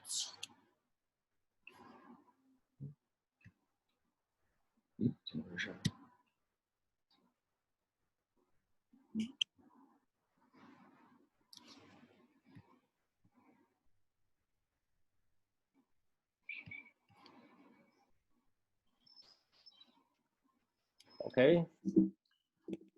Okay, it's working. It just worked. 重新开一下吧。要不就小画面的这样。小画面可以吧？也可以。可以，小画面可以，先弄出来。好吧，好吧，好吧。没事，没有事。我们尽量在15分钟之内啊，你的讲课尽量控制在15分钟之内，好吧？好的。哎。好，首先这样，我先介绍一下我们中心的一个减重外科一个开展情况。We first gonna introduce the center we are doing in UDM. 我们从2008年开始做减重手术，至今大概完成了1600例的减重手术。然后呢，胃旁路手术比例是41%。我们看不见你的屏幕。看不见吗？哎，好，不好意思。哎，怎么回事？现在可以了吗？还看不见。好，现在可以了，现在可以了。现在可以了是吧 ？OK, yeah, work. OK. So since 2008, our center has operated more than 1,600 cases of weight loss metabolic surgery. 怎么回事？下不去。好，这是我们中国的疫情的一个时间线，在我们的春节左右啊，中国非常重大的一个节日，其实是当时中国的新冠疫情是最严重的时候。This is the timeline of the epidemic change in China. So during the Chinese festival, it is the most serious time. 1月28号的时候，中国的确诊病已经超过当年的 SARS 病毒。In January 28th, 2020, the confirmed cases is even more than SARS in China.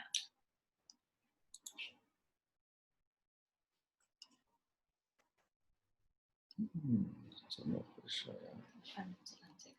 可以。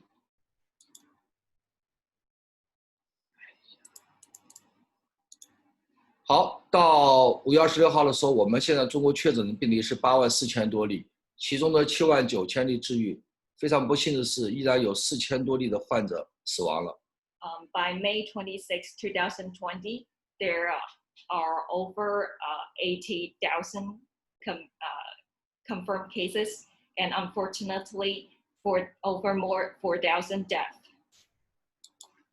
在疫情最严重的时候，其实我们当时的一些担心是，这次疫情将会持续多长时间，它对世界的影响到底有多大，然后呢，对减重外科会有多大影响？整体的评估其实当时是蛮悲观的。What we concern is how long will the epidemic last, and how much will it affect the world, and what is the impacts on weight loss surgery? And surprisingly, the overall comments is relatively pessimistic. 在2月底的时候啊，其实很多预约减重手术病人开始取消了他们的门诊，似乎情况变得更加的糟糕。At the end of February, a lot of obese patients had to cancel their scheduled surgery as the situation became worse. 3月份的时候，我们医院开始逐步的恢复的工作，和我们想象的不一样，开始有很多的肥胖症的患者开始预约手术。So in March, the hospital gradually returned to work, and surprisingly, in early March, many obese patients began to make appointments again for surgery and arrived to our hospital. 到今天为止啊，我们最近的3个月已经完成了120例的减重手术。In the past 3 months, we have completed 120 bariatric surgery. 其实我们也在思考，为什么和我们当初想象的不太一样？ And we started to think why it happens differently from what we thought. 我们认为有2方面的原因啊，一方面是中国政府的有力的措施，非常快的控制住了疫情，让胖友恢复了就医的信心。And one reason we think it's because the Chinese government has published and implements critical policy and help our patients to regain the confidence. 这次疫情的严重的结果，让更多的国民意识到健康的一个重要性，这是另外一方面的因素。And the other reason we think is that the patients start to raise more concern on their own personal health. 我觉得非常重要一件事情就是中国政府在重要的时候、重要的时刻做出了非常重要的正确的决定，包括隔离、关闭城市、封城了，我们叫做，还有一些包括一些核酸的一些普查筛查。And most importantly, we think that the government has put the right decision at the critical moments, including isolation, closure, and also screening. 然后呢，我们的公共卫生系统以及基层的各个这个政府架构职能部门吧，在不同的层面都发挥了重要的角色，去阻断了这个疫情的一个扩散。And the public health system and functional departments at all levels play an important role in preventing the spread of the epidemic. 还有非常重要的一点就是中国人民的一个自律性，让我们的很多的措施能够得到非常好的一个落实。And another important factor is because Chinese people are self-disciplined and their awareness of the policy helps better to cooperate with the national initiative. 因此，这样的基础之上，其实我们医院面临的一些压力呢，会小了很多。但是呢，我们依然在一些层面上做出一些防控的一些措施。Based on that, the pressure of our health system is getting smaller. So even based on that, we also still do much prevention and precaution. 比如说，在病人在预约之前，到住院之前，我们会常规进行一个流行病学的调查，追问他有没有发热或者呼吸道的症状。Assessment before admission includes epidemiological history, and also examination like blood routine, chest CT, and also symptoms. 这是可能是在中国的一个举措吧，这是我们一个健康码。这个健康码呢，可以让我们更好的了解所有的人员的一个行动的轨迹，然后呢去确认他有没有疑似病人的这样接触的一个病史。So before admission, what we can do is to ask people to scan this code. So this code can track the recent activity of the patients.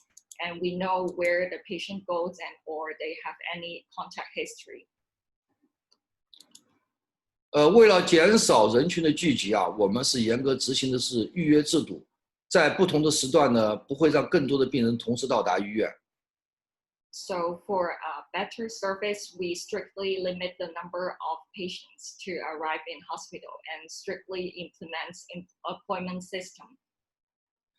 在我们那个门诊的空间，包括住院的病房，都是单独的，并不会有2个以上的病人住在同一个病房里面。So in the ward, we offer single ward and to separate and to limit the number of patients. 那在手术过程中呢，我们也会采取一些措施，比如说除了严格的防护以外，会尽量减少参加手术人员的数量。For better protections, we try to minimize the operational surgeons and minimize the risk. 包括还尽量缩短我们手术的时间。And also minimize the time of operation. 好，那么在过去3个月呢，我们觉得，我们的中心的手术量其实很快的恢复到了疫情前的水平，甚至是有所增加的。So in the past 3 months, the operation in our center has basically recovered to the pre-epidemic level and even increased.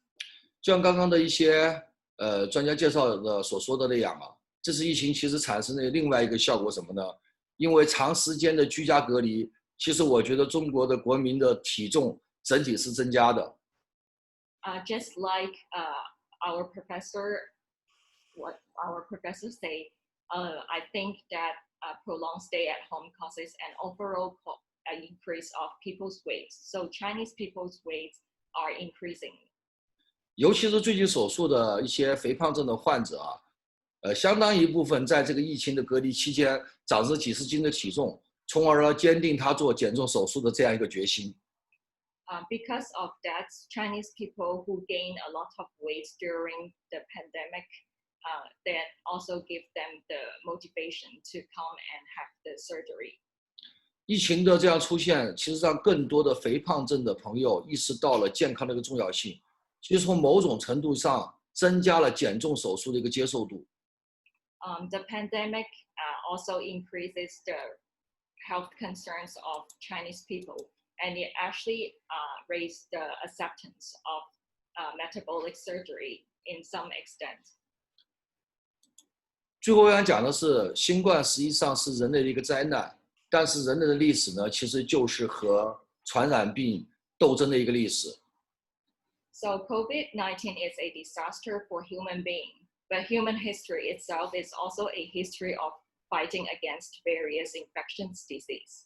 其实不光是我们医生，包括我们的国民和政府，应该从这次新冠的这个疫情中吸取更多的教训，因为我们相信可能在我们以后的历史中还会碰到类似的情况，希望下一次我们可以做得更加好。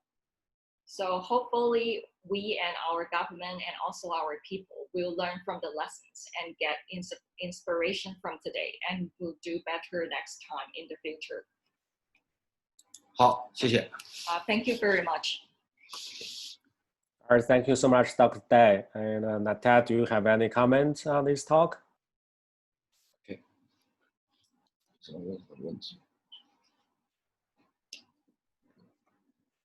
Congratulations, very nice talk. I think as a rule for us, and that I agree totally with him, is that we need to keep some of the regulations forever. like smoke evacuators, like pay attention to the protections to the health providers. In the past, we didn't pay much attention, but if you look at the smoke, you can get through smoke cancer cells, you can get bacteria, virus, you can get many things. So we need to keep these smoke evacuators forever. I think we're gonna be doing this specific for the virus until we get either a vaccine or a good treatment, and then we'll be like any other of the diseases we see daily. So in the meantime, we will need to check for the status of the patient for if he's active for COVID-19. But remember, most of the tests we do, they have a lot of false negative. They have a lot of, misinformation. So either you have to do it like every 3 days and see what we have. So only maybe bronchial lavage will give you better numbers, but nobody's gonna do that. So in our practice, and I'm assuming that's what you do, we assume every patient has the virus. So we protect our people, we protect our health providers, and that's gonna be the big change until we find a cure for this. But we gonna keep the smoke evacuators, we're gonna keep the protection of our people forever. It's more important now than ever. Congratulations again. Thank you so much. So, so now we have our discussion session. We're going to spend about 5 minutes for discussion. Then every faculty can turn on your microphone and your video. So I have 2 questions from audience for every faculty. The first question is, how can you decide whether you can restart your bariatric practice? What kind of parameter are going to follow up? How can you to decide whether you can restart bariatric surgery? Probably Dr. Taskin, any comments on that? How can you decide whether you can restart bariatric surgery? Thank you for the question. I think the most important thing is the numbers, because if you have the pandemic going aggressively, like not going down, I think it's better not to start very soon. But if you have distinguished hospitals, because in some countries, like in Italy, in Turkey, most of the hospitals are all pandemic hospitals. But now we are separating them. So if you have separate hospitals, separate wards, and as Dr. Zundel said, if you can protect yourself with a sufficient number of PPEs and smoke evacuation systems, I think it can be started. But if you then don't have these opportunities, like smoke evacuation systems, not enough PPEs for your staff, I think it won't be reasonable to start. So it depends on where you work and how the pandemic is going in your region. All right, so what's your opinion, Dr. Marcus Leon? I completely agree with Dr. Khalid. We need to have specific flows for patients with that is going to elective surgery. The ideal situation is a COVID-free hospital, or at least hospitals that does not have admissions for COVID patients. And if it's not possible, at least that have separate wards and the personal equipment for safety of the team and testing. As a matter of fact, today I should have 2 patients for surgery. One of them tested positive a week ago, 4 days ago, and I canceled the surgery. And the other one refused to do the test, and I canceled the surgery as well. So I guess we must be aware of that, at least for the moment. And as Nathan said, even testing, I treat everyone as a positive patient because the tests are not reliable so far. How about you, Alexander? Any comments on that, Dr. Neymar? Okay, I'm sorry. Yeah. So how can you decide whether you can safely restart your bariatric practice? It's a difficult question because we still not decided, I think it's very important to understand that the quarantine or something, isolation, like in Russia, it's finished, and we have many beds free from the COVID patients, I hope maybe in few weeks we start it, and we can start it before the end of the epidemic. But we need to, I think, take some safety, like PPE. I told about it before. Like antibodies for COVID-19 and PCR, and the filters, HEPA filters, and evacuations for laparoscopy. And sure, we need to choose the patients who are not difficult, who are not have comorbidity, because it's all time it's risky. We never know what the patients in your unit. And sure, it's numbers of procedures. I think it's maybe 1-2 procedures per day, because if it's like always, it's too risky. And sure, we can start the ICU, because we understand that all our patients are have a Así que va a operar. More risk. Excuse me? ¿Una qué? Somebody open the microphone. ¿Y usted por qué no cuida mis grapas? Spanish or something. Charles, I have a very quick comment that is important to me, is that there are 2 factors that will allow us to come back to surgery, and you know when. One, if you have enough resources to protect your health providers, that's one. And the second one, if your hospital has enough resources to give a normal attention to your bariatric patients. That means you have beds in ICU, you have beds in the hospital. So that will give you the best orientation. So if you want to go back to normal, you cannot force it. You need resources for your health providers and resources of the hospital. That will give you a good parameter when to start to do some cases. How about you, Sandeep? Yeah, I agree with most of the viewpoints by other speakers and Dr. Jondal. But if you look at India, is a large country, and we have places where the corona, the prevalence is almost going down very rapidly, and they're pretty much good.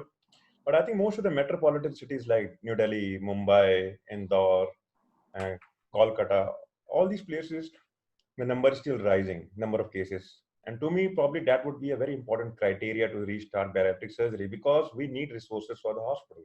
Like in our own hospital, 25% of our residents are on COVID duty. So you can imagine when they come back from duty, they're on quarantine, then the next set goes. Again, obviously the availability of PPEs. I think all this is more important probably than immediately restarting bariatric surgery.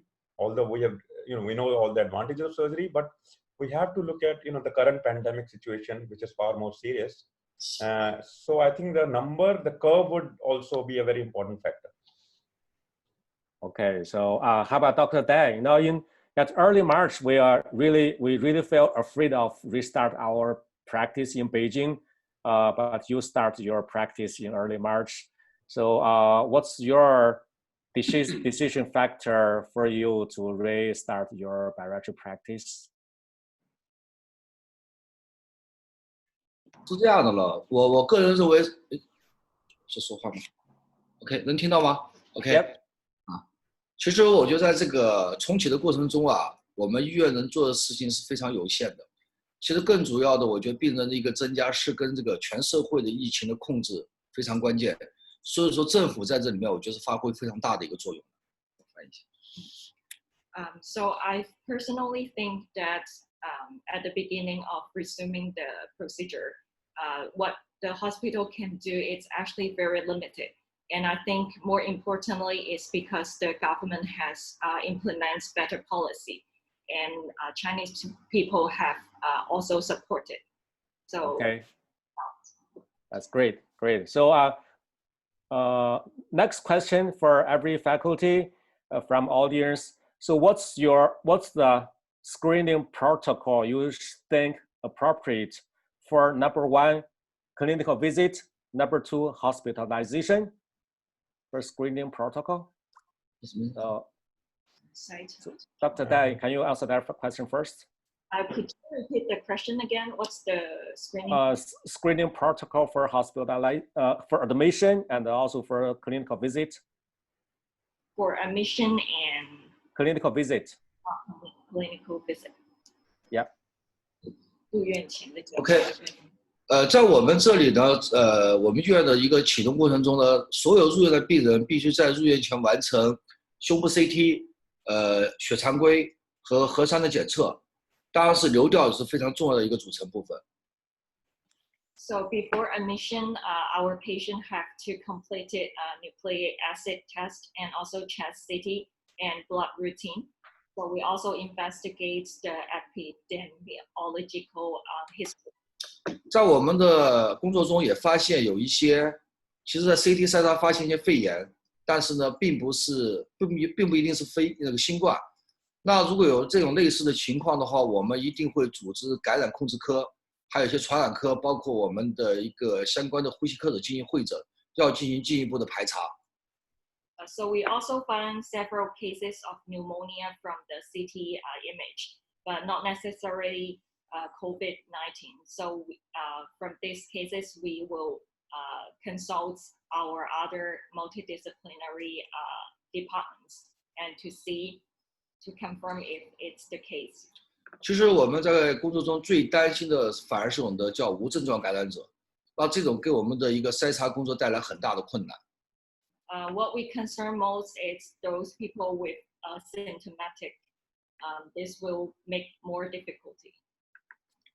Okay, thank you. How about you, Sandeep, for the screening protocol for the hospitalization and the clinical visit? Yeah, so regarding the clinical visits, we have telemedicine protocols, and we encourage all patients to use that, take an appointment on the hospital system, and then we talk to them over the video conferencing platform and screen them, and talk to them about counseling.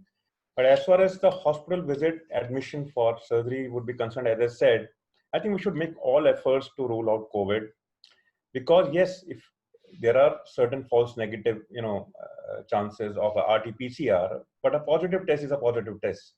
So if we have a positive test, we can defer surgery.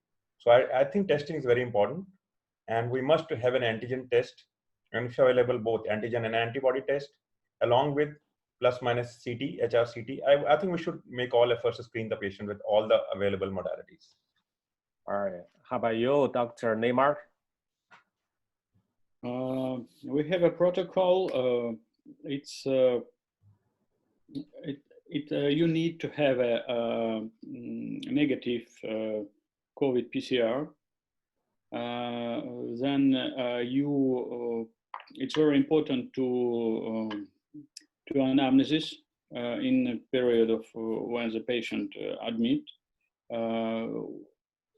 the thermometry, and if the patient have some signs of illness, it's sure not admitted, and it's CT. And if the patient had a problem, we admit to the special hospital or special zone for the patients with pneumonia. And we have sure telemedicine. All consultation now it's online. We don't have a offline visit, and it's like a situation today, but maybe it will change. but it's depends on the clinic. In Russia, the private clinic can regulate it a little bit, flex, and some private clinic work with patients with patient ambulatory and admit the patient. They can have their rules. For the government clinic, it's very strict. All right. So how about you, Dr. Leon? Well, we have a screening process before surgery with contacts, and we isolate everyone for 7 days before, and we perform a preoperative PCR test 3 days before the surgery as well. And we put the patient in isolation for 14 days after surgery. We have a full equipment for personal protection, and the hospital, in our hospital, doesn't admit any patient with COVID symptoms or transference from other services. Patients, the team as well is tested. Every 15 days, the whole team from the hospital is tested, and that we are facing to in this moment. We are adapting. We think that we cannot be stopped forever, and if we provide a safety for these patients and for the healthcare professionals, we are still moving. All right. So how about you, Khalid? What are your protocols? Yes. For the consultations, we just check the fever, symptoms, and we want the patient to give a history, because the other things are not possible. And also for endoscopic and colonoscopic examinations, it's the same. If we have time before, we check PCR, but because they are emergency procedures, we cannot check those. But for the operations and admissions to ward, we get a PCR and also a thorax CT before accepting the patient to the ward. And from ICU also, if the patient is coming from ICU, we routinely take a chest CT and PCR and wait for that before the operation. All right. So Dr. Zindel, what's your comment? I think this is important. I think that we do the test before the patient enters to the hospital, and we do the test before the patient leaves the hospital. But this is for legal reasons. As you know, the US is, the liability is very high. So we want to make sure that we didn't operate nobody according to the test. So we check symptoms, we check fever, and we check before and the patient arrives and before he leaves.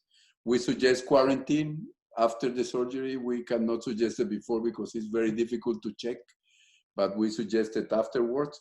But more importantly, what we do is our consent form change a lot. Our consent form now includes temperature, signature from the patient saying that he's not been in contact with nobody with coronavirus, that nobody in his family has coronavirus, that he don't have any symptoms. And in the hospital today, any person who goes to the OR, patients, health provider, the cleaner, everybody has the temperature taken by one person outside the OR. So we talk all the precautions, but I think the tests that we have to do are more for law than for anything else, because it's not gonna give us much information. Yeah.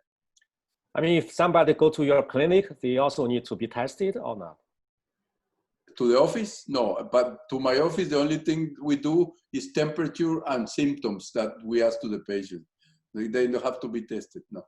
What do you think about, what do you think about value of chest CT? Chest CT? Yes, you see, scanning. we discussed it yesterday in another seminar about chest CT.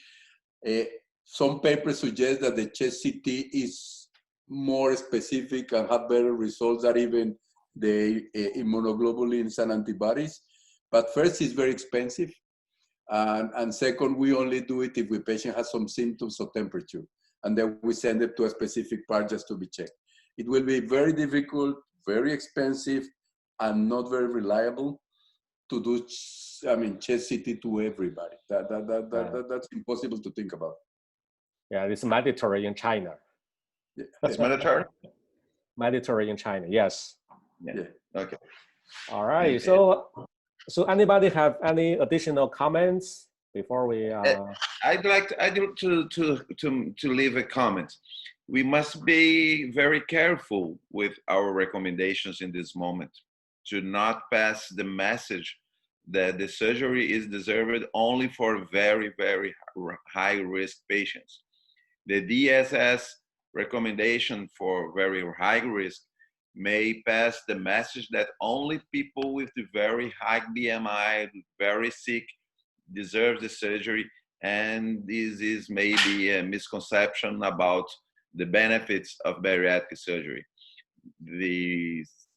All the trials have demonstrated that people with obesity and diabetes that get COVID-19 has a very worse prognosis, and we must take care with the message that we deliver for the other specialties and to the government.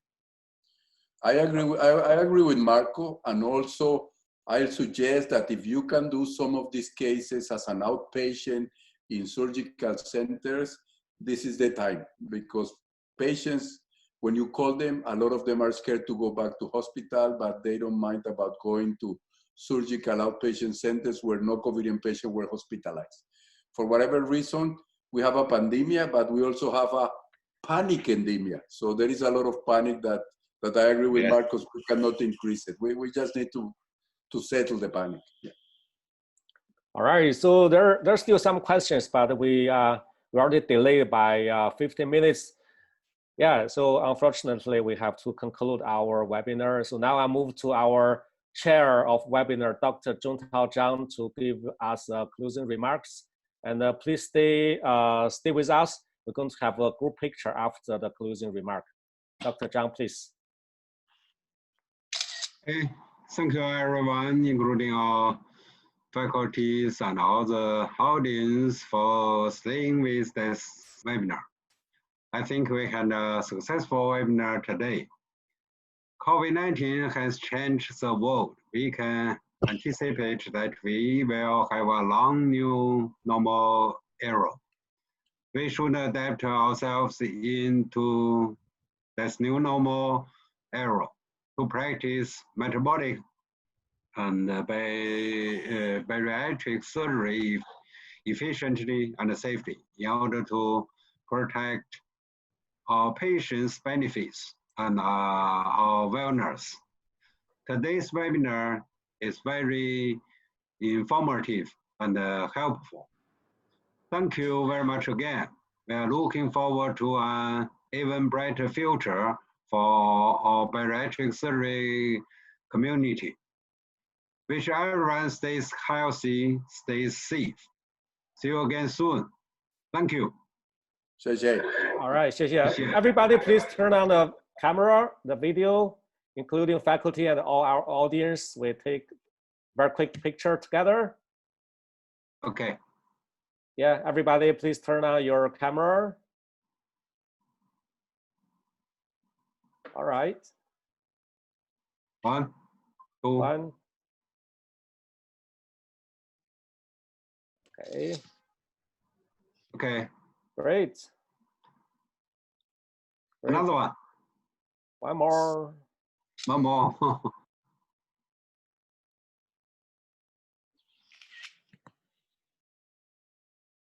Okay, thank you. Thank you, Robert. Thank you, everybody. Thank you, everybody. I'll send you a picture. Yeah, we'll share a picture to everybody. All right. Okay, good night. Have a good day. Bye, Charles. Thank you again. See you soon. Stay safe. Hasta la vista, Nathan.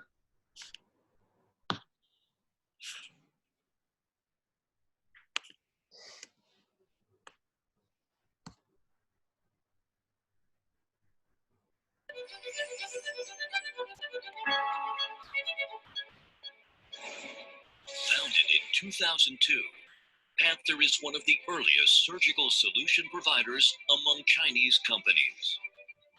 As one of the leading innovative surgical device companies in the world, Panther is committed to improving patients' health and becoming their reliable partner.